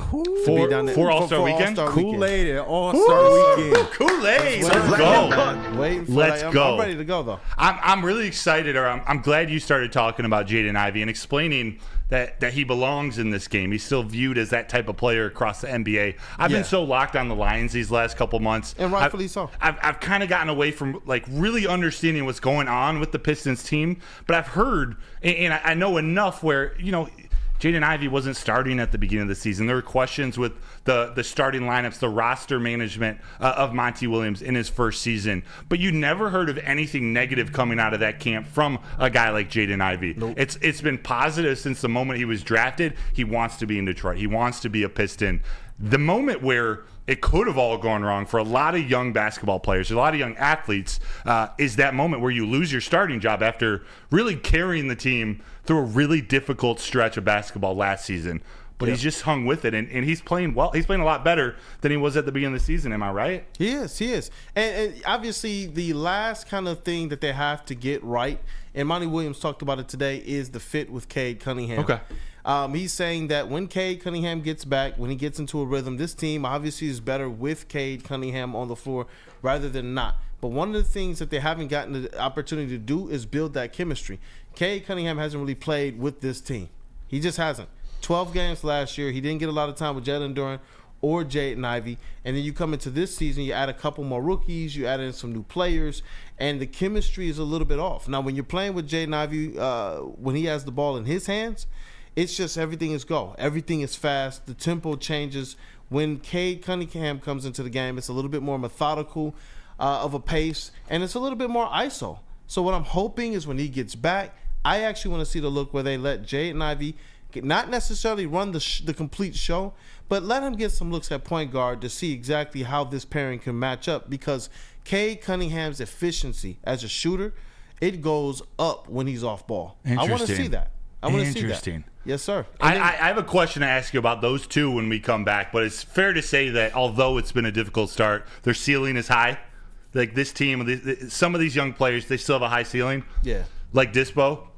Like Dispo, they're getting, high ceiling. maybe not my best transition, but if you want to experience an unbelievable atmosphere, head to Dispo Dispensary. Even better, they're giving away 2 tickets, flight and hotel accommodations to this year's big game in Las Vegas. Go on their Instagram page at dispo.michigan and follow the directions on their pinned post. Let's get you Lions fans, let's get you football fans to Vegas. That is Dispo Dispensary, disposhops.com, your local cannabis plug.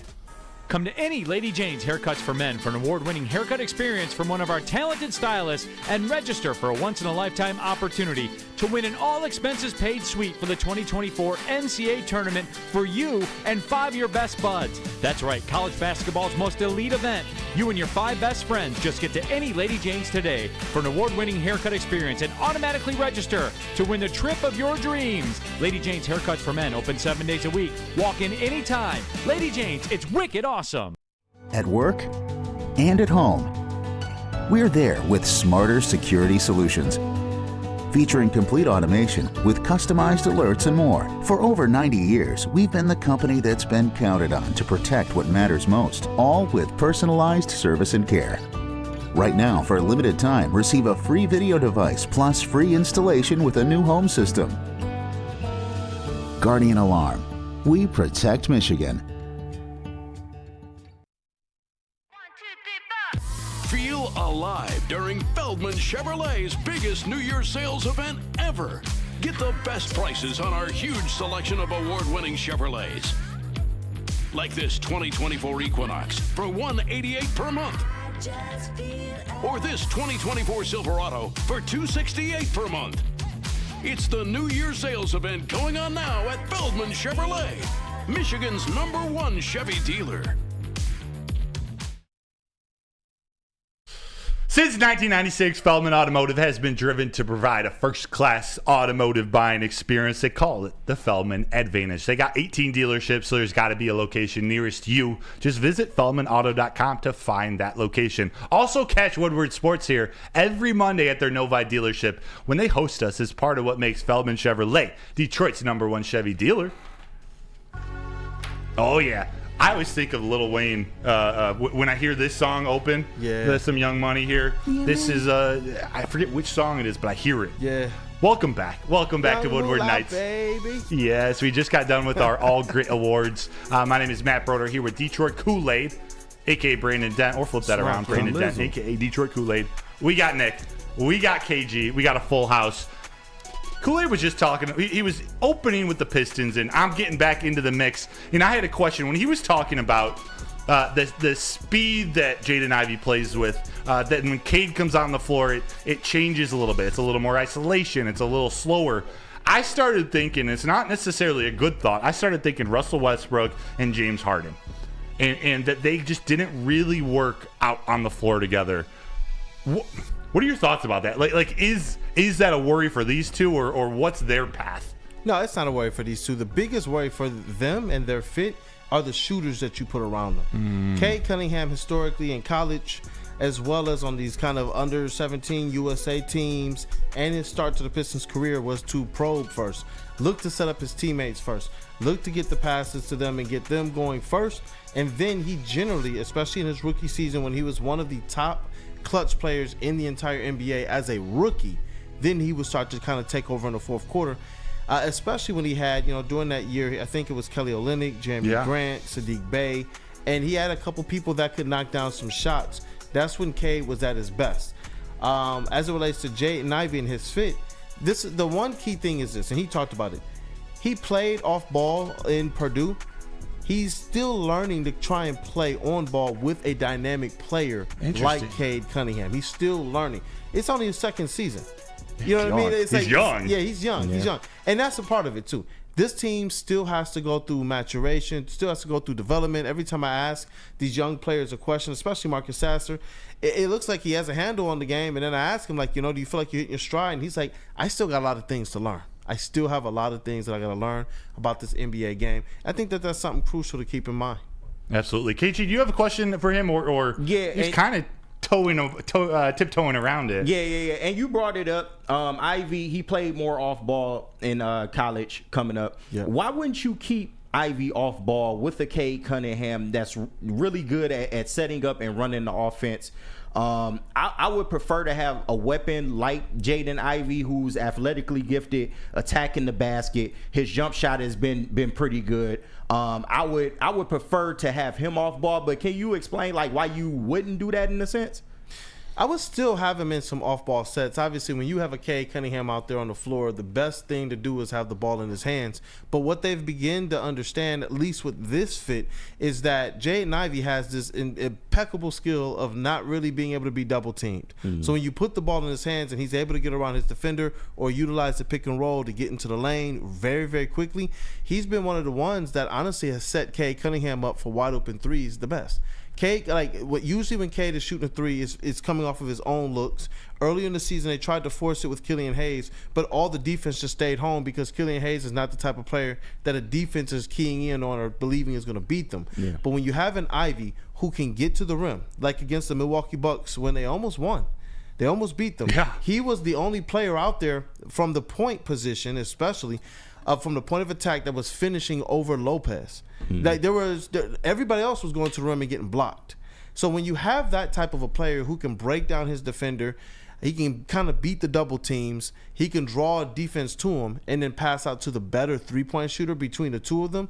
That's where you want that to kind of take place. But Cade Cunningham, his usage rate, it was getting up into 31, 32%, which is just too much right now for Cade Cunningham. You want to try and bring that usage rate down to like 23, 22%. So it's not necessarily putting the ball exclusively in Jaden Ivey's hands, but it's finding a way that these guys can kind of work this ebb and flow where sometimes Cade has the ball, sometimes Ivey is the one initiating, especially if you want your team to kind of get up and down, play a little bit different pace, because I don't think there's anything wrong with Cade Cunningham's pace. I think a lot of that, and I see people talking about sometimes the turnovers and such, I think that has a little bit more to do about the spacing on this team and the fact that they just need more talent, period. Troy Weaver has not done enough to give this young team what they need to be able to succeed. That's just what this all comes down to. Yeah, I want to ask you about that after we get back from break, but for the next 2-3 minutes, KG, if you could play those practice videos, if there's a way you can play them just in the background while we're still unmuted, so you can just talk through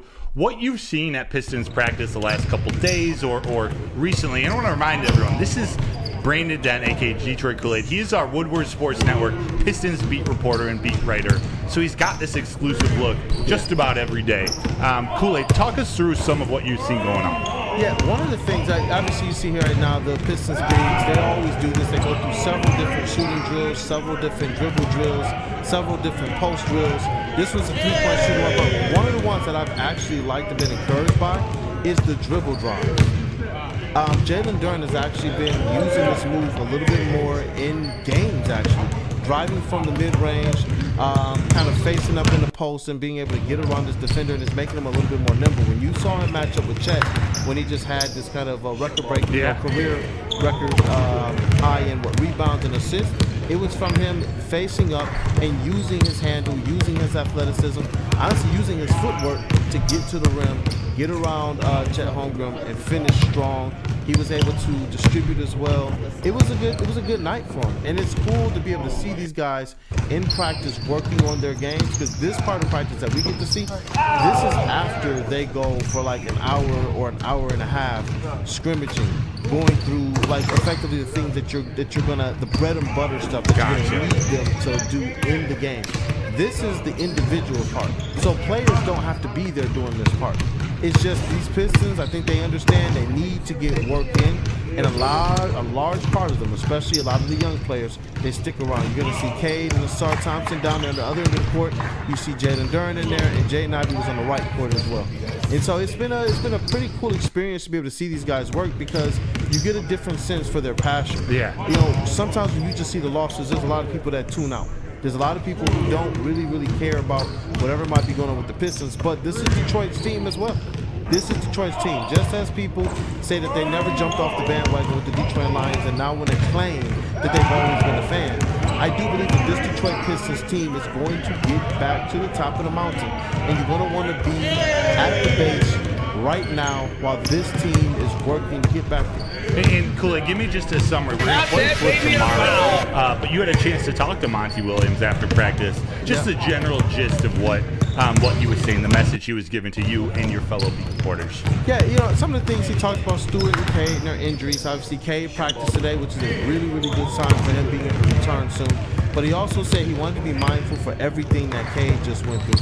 He had a pretty extensive surgery, a preventative and a corrective surgery for his leg. He didn't get injured last year.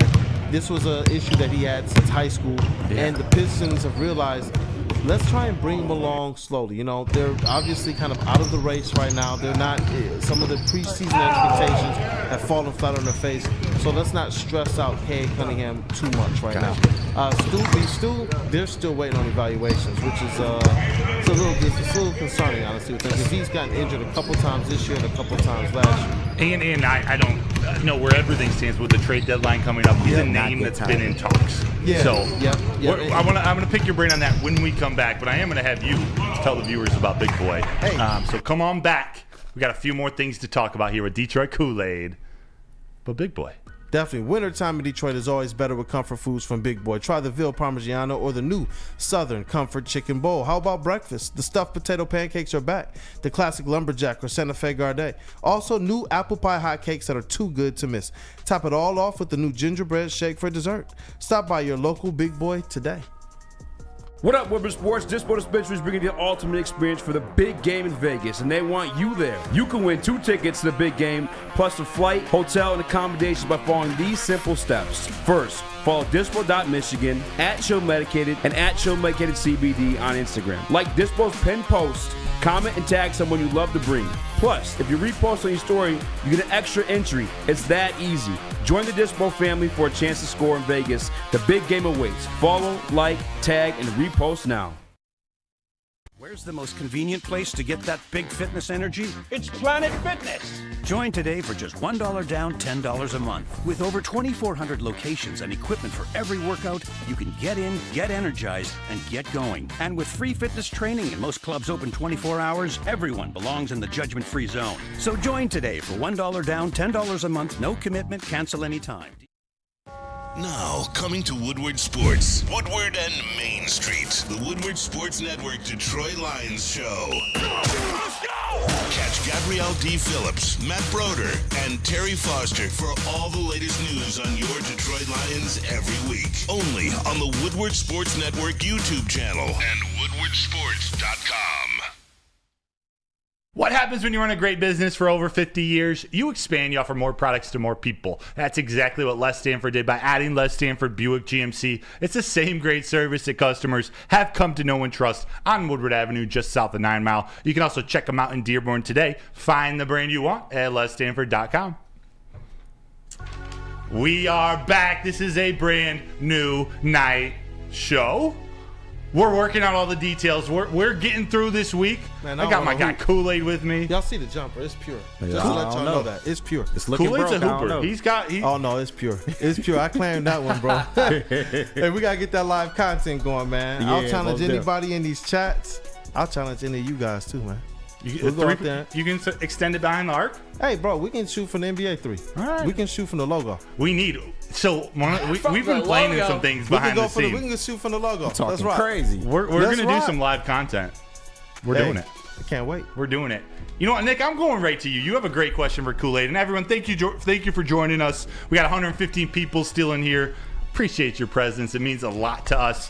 If you could hit the like button, that'd be appreciated. But again, your presence is enough for me. Nick, you got a question for Kool-Aid? Yes, sir. So this Detroit Pistons once extremely proud franchise, and you said you want these fans to get in at the bottom, the ground floor, and it's kind of hard for these fans to buy in because we are 86 and 262 in the last 5 seasons. Which sounds real personal. That sounds, yeah, it's personal because I've had season tickets the last 3 years. What do you say to these fans where you can sell them some hope for this team? Because we know we have the players, the young guys, and we know how talented they are, but what can you tell these fans that have been going through it for so long that just want to shut the TV off at this point? How can you sell them some hope going to the future? Yeah, now look, man, I know that football is king here, so when the Lions lose, it's not the same type of feeling. You know, the Lions, I think, have drug us through in the past through some darker days than the Detroit Pistons have. And the Detroit Pistons, still to this day, no matter how high we might be off of what the Lions did this year with the NFC, with the big moment against Stafford and everything, the Pistons have given you championships. Yes. Okay, they are a championship winning organization. I know those came under Bill Davidson. Tom Gores is somebody that's going to have to right this ship. But what I am seeing on a day-to-day basis when I'm able to be in that gym, and even like we looked at some of these Monty Williams clips, he gets it and he's learning. We talked about this coaching staff with the Lions not being stubborn. They went through a 3-13-1 season. Yeah. You know what I'm saying? What was the buy-in there? But people continue to say, no, he's the guy, he's the guy, he's the guy. Great point. What I'm seeing right now with this Detroit Pistons team is something very, very similar. Obviously, whatever Troy Weaver does is going to be the thing that helps to kind of push this thing or speed this thing up a little bit more. But when I get to talk to people like Jaden Ivey, when I get to talk to people at the practices, what I'm seeing from Jalen Duren, I believe in what these young players are going to be. I really do. Yeah. And when you see that when they brought in just Monte Morris and a few vets like Gallinari and Muscala, who's gotten largely the majority of those minutes of the two, and you see how this team has responded, that to me speaks volumes. It tells you that this young core is the right young core. If the young core didn't respond when you got them a few of these vets, then I wouldn't be as optimistic with their future. But based on what this Pistons team has looked like over the last 7 games, how they've competed over the last 10 games, I am a little bit more optimistic about where this thing is headed, especially since they've kind of righted the ship with some of these lineup issues. Yeah, that's a great answer. And you think about back to the Lions 0-10-1 start, you can kind of compare it to the major losing streak that these Pistons had. So I think that's fire right there. And you brought up a guy, and his name's Jalen Duren. Yeah. You think about 22 points, 21 rebounds, 6 assists. Those are superstar type numbers. Career high rebounds, career high in assists. And he's still only 20 years old, is it? Yep. Yeah, this dude's going to be an absolute stud, and I got the highest hopes for him going forward in the future. Thanks for breaking down that question for me. I see Rick Rage, he said, did Troy Weaver pay me to say this? Bro, I just love hoops. Yeah. I love the Pistons. I love hoops. I love Detroit. I'm just telling you exactly how I see it, man. It has nothing to do about if Troy Weaver wants to pay me or not. My whole aspect about what the Pistons do, I've consistently said, it depends on what Troy Weaver does for this team. Just to put it out there, I've already written the article, man. My litmus test for Troy Weaver is on what he does by this trade deadline, on if I even believe he should be in a position to be able to spend the cap space going into next season. There was at one point in time when he started this thing off where I thought, you know what, I've never seen a Pistons GM put together the collection of young talent that he has. We've never seen a Pistons GM draft as good as he have. We can go back draft after draft after draft. And you know what we come away with? Oh man, we missed on that guy. We missed on Devin Booker. We missed on Donovan Mitchell. That's what we have. Right now we're talking about 2 players who are going to the Rising Stars Challenge in Jaden Ivey and Jalen Duren. Right now we're talking about Cade Cunningham. Right now we're talking about Asar Thompson. Right now we can talk about Marcus Sasser. But he has to do the other aspect of that and surround them with the right players. If not, he's going to fail his own restore. I don't got a cap for nobody, and I'm never going to cap for anybody except for my family and my wife. She's bad. These Pistons, though, man. No, I'm not capping for them. I'm not capping for them. I'm just being as real as I can. When you're there in the trenches with these guys and you see them work, you step to the camera and you try to be honest to that. If I didn't see what I saw every day, if I was there and they weren't working, if I was there and there was no passion, I'm telling you, I would step to this mic and I would tell you guys the truth, just as I am right now. And if you give this team, if Troy Weaver does his job, this is a team that you should buy into. But he has to do his job. He has to. All right, so I know we talked about this before, but the trade deadline is fast approaching. Do you think there is a move on the horizon, and who do you think the move can be? Because I know we had a lot of players in mind earlier in the season, and then we saw these very same players get traded to other teams. So do you think that there is a move to be made at the trade deadline, and who do you think is a good range of who it'll be? Yeah, look, the Pistons have been kind of linked to a number of kind of 3-4 players who can play Defense, offense, shoot the three. That's what they want. That's the hole in this starting lineup.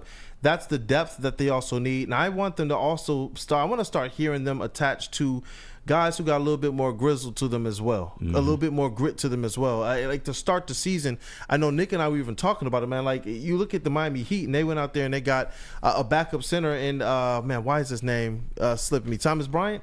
Yeah. And it was just like I remember when the Pistons were playing the Heat in the beginning of the season, it was like, yo, they need someone like that. For 3 years now, I've continued to write this article that they need this 3-4 that can play both ways. They need an absolute gunner. They need somebody else who can just absolutely flat out score. And I think that might be Marcus Sasser. And they need a big who can just go out there and punish another team. You don't have to worry about the fouls. To be running in James Wiseman, I like how much he works, but there's a place where talent and your work hard has to kind of meet, and it's just not marrying with James Wiseman. But the players that I've seen them linked to, obviously they wanted to take a run at OG, they wanted to take a run at Pascal, but those are players who I believe they're looking to be with a team that they think can make long playoff runs.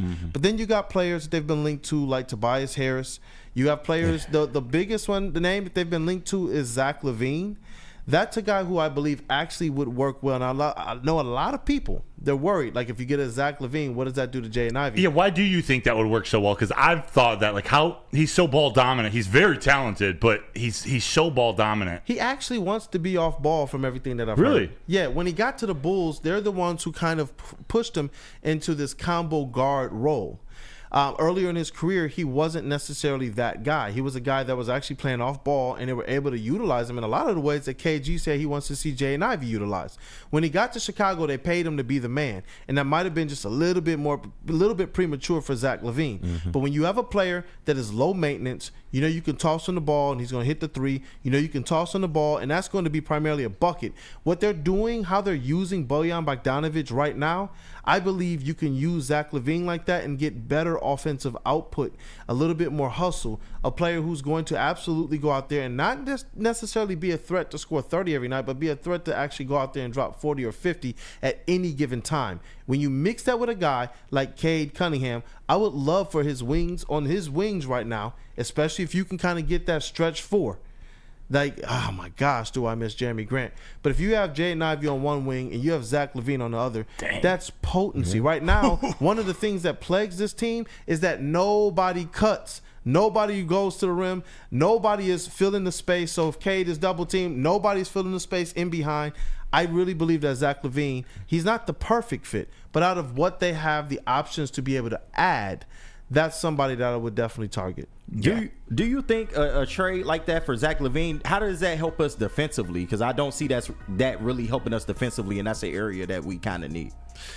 Defensively, I think that he'd be better than Bojan Bogdanovic. Well, absolutely, but he ain't the greatest defender in the world. But defense is also about what you scheme and how hard you hustle. When I saw the Detroit Pistons take out the Oklahoma City Thunder, there was just a complete different level of compete that they had that the Oklahoma City Thunder just didn't match, couldn't match, didn't want to match, or either came into this game and played down to the level of competition.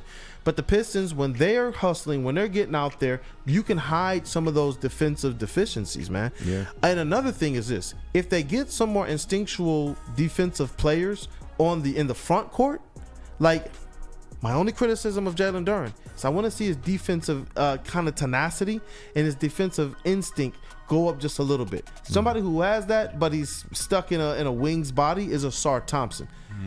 He's somebody that has that tenacity. He has that instinct. I was watching one play where OKC was coming down on a fast break, and instead of him just sticking to his player, he actually cut straight into the paint. His play went out to the wing and could have caught a three-pointer, but it's almost as if he knew, that guy's going to go all the way to the rack. Yeah. And he was able to affect the shot. They need more guys like that who are not afraid to kind of get dirty. That's been Detroit Pistons basketball, and you can hide a defensive like a player who's less defensive. You can hide those guys like a Zach LaVine as long as your other four positions are out there getting it. Dare I say a Dan Campbell type player?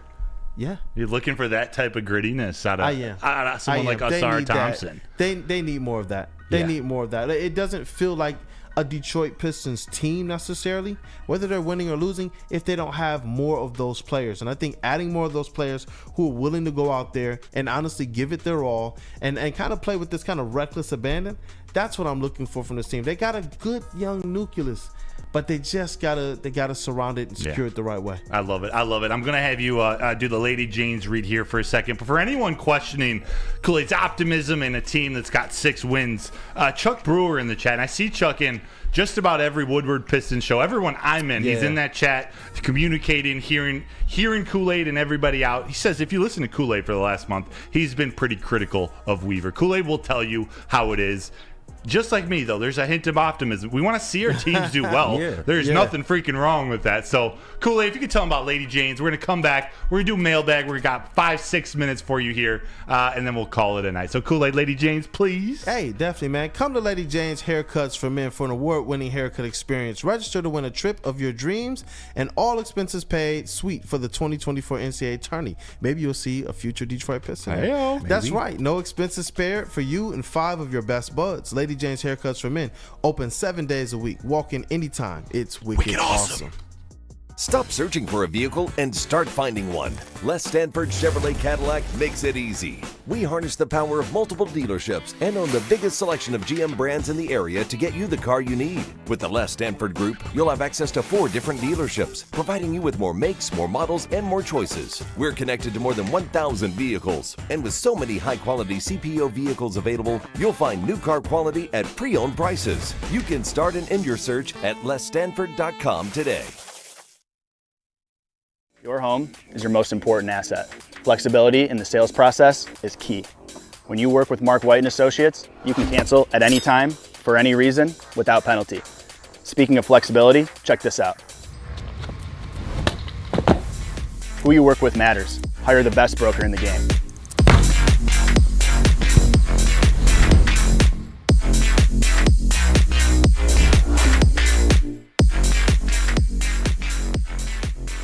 Where's the most convenient place to get that big fitness energy? It's Planet Fitness. Join today for just $1 down, $10 a month. With over 2,400 locations and equipment for every workout, you can get in, get energized, and get going. And with free fitness training and most clubs open 24 hours, everyone belongs in the judgment-free zone. So join today for $1 down, $10 a month, no commitment, cancel anytime.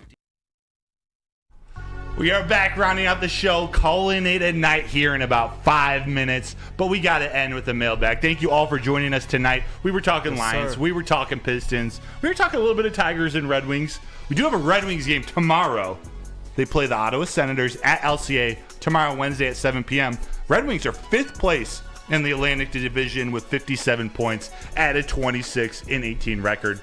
I want you guys to know you're going to be getting your daily dose of all the Detroit sports teams moving forward. We will still be talking Lions for sure. That will be the largest percentage of the show. But there's no way I'm not talking Pistons with Kool-Aid. There's no way I'm not talking Tigers. I love me some baseball. And the Red Wings. Nick is going to be our resident Red Wings guy for Woodward Nights. Help me get up to speed in my hockey knowledge. They're a fun team to watch. I can't wait for their future. Yeah, I'm excited to watch the game tomorrow night while we are live on the show. That's going to be the first time where we're not talking strictly Lions. We're bringing out the Wings. I know that people have been waiting for it, but this game Wednesday is so big because we're going up against the Senators who are having a struggling season. But one thing they didn't struggle with was kicking the Red Wings' butt at their home ice last time, and that is when Dylan Larkin got hurt. So this game is going to get chippy.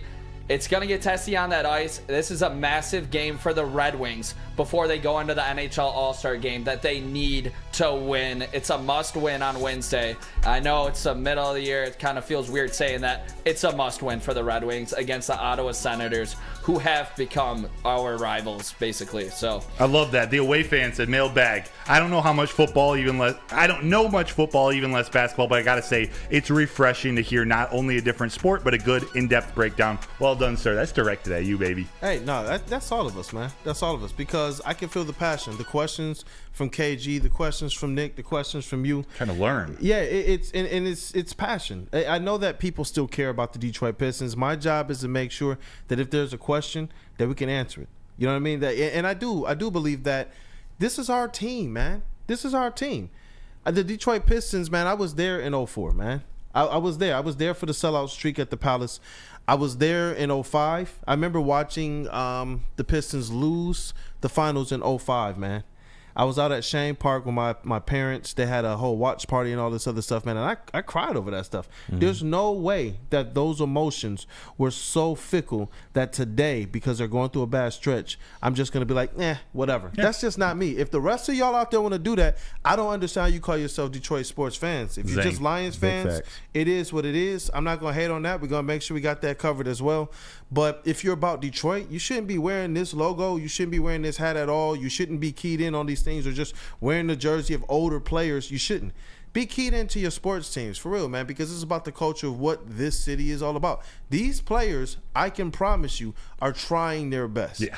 You know, the Pistons got to figure some things out, and I do believe out of all the years underneath the Gores era, this is the squad. This is the era that's going to be able to move this thing out of the rudder that it's been in the last 15 years. And I'm telling you, you're going to want to be on that train right now. Like Dan Campbell was able to look back and say later to people, yeah, y'all wasn't on the bandwagon. Don't get on our train right now. It's too late. I'm telling you, it's getting there. And I get it. Rick Rage, he was talking about what the team that Troy Weaver built. Listen, a lot of people like this young core. The only way you get there is by, I'm gonna say pause already from the beginning, is by sucking a lot.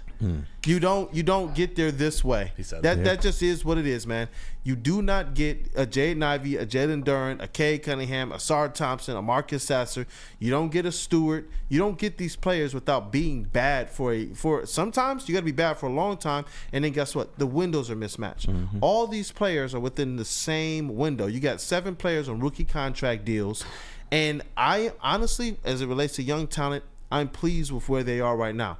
The aspect of what Troy has or hasn't done to build around them, some of that plays into the fact that they're, for lack of better terms, openly tanking. And the NBA hates that. Yeah. The NBA hates it. But this is the process that they have to go through. Now, the corner he's backed himself into is, do people want to come to a team like this that hasn't shown in the win column the promise that they can show as it relates to when you look at the roster and say, but this is some good young talent. Yeah. Well, how about this, Kool-Aid? This is a mailbag question from Deja. Plus or minus 13 wins for the Pistons for the rest of the season. Right now they're 6-40, play 81 games. Yeah. So 13 wins. They're going to need 7 more. Yeah. They get there. Think so? They get there. I love it. 3-4 in their last 7 games. They're playing better. They're going to add somebody at this deadline. If they don't, I think that that's going to be a big indictment on Troy Weaver. Let's do it. Yeah. Let's do 2 or 3 more questions real quick. Go for it. Yeah, Mike O in the chat. Shout out to him. Any Tigers predictions over under 500? Ooh, shoot. I haven't dug deep enough in to know yet where to give you a true answer. I have a really good feeling that they're going to win the AL Central. Yeah. It's not a good division. They're I don't know the record situation yet. I got to do a little bit of research. By next week, I will be up to speed. Me personally, I say over. I think the Tigers win around 84 to 86 games this year. I can mess with that. I like the over. How about this? IT Hips mailbag. Is Brad Holmes interviewing with the press tomorrow? He is. Ooh. If you guys have any questions for Brad Holmes, I will be down in Allen Park with him. So once we close this stream here in about 30 seconds, shoot your questions in the comments. I read these after, and I'll be able to go through them and use them, or find me on Twitter, MattBro21. Hey, Brad, do you regret not making a move at the deadline for a cornerback? Oh, we're playing role play now. Everyone loves a good little role play. Did you say right? role play a quarterback? Cornerback. Shoot, if you said like Chase Young or whatever, I would have said no, I'm not. Yeah, I said cornerback. A corner, I actually do think. I was thinking they should go get Marcus Peters, who's not what he used to be, but he's a long, lanky, veteran cornerback. See the size of the number ones that Cam Sutton just had to go up against these last couple weeks. Having one more body like that, I just think would have helped. Yeah. So that's where I'm going to go. We have one more, or are we going to wrap this up? Do you guys see any? I know there are a couple, but yeah. We'll see you guys tomorrow. This was Woodward Nights. I really appreciate you guys all for hanging. For myself, Matt Broder, we got Detroit Kool-Aid. We got to close it out with the catch. Oh, come on. We got Nick. Hey-o. We got Nick in the sound booth, KG in the TD booth. Thank you all for watching tonight. We will see you tomorrow at 8 p.m. Let's go. Toodles, my G's. Peace.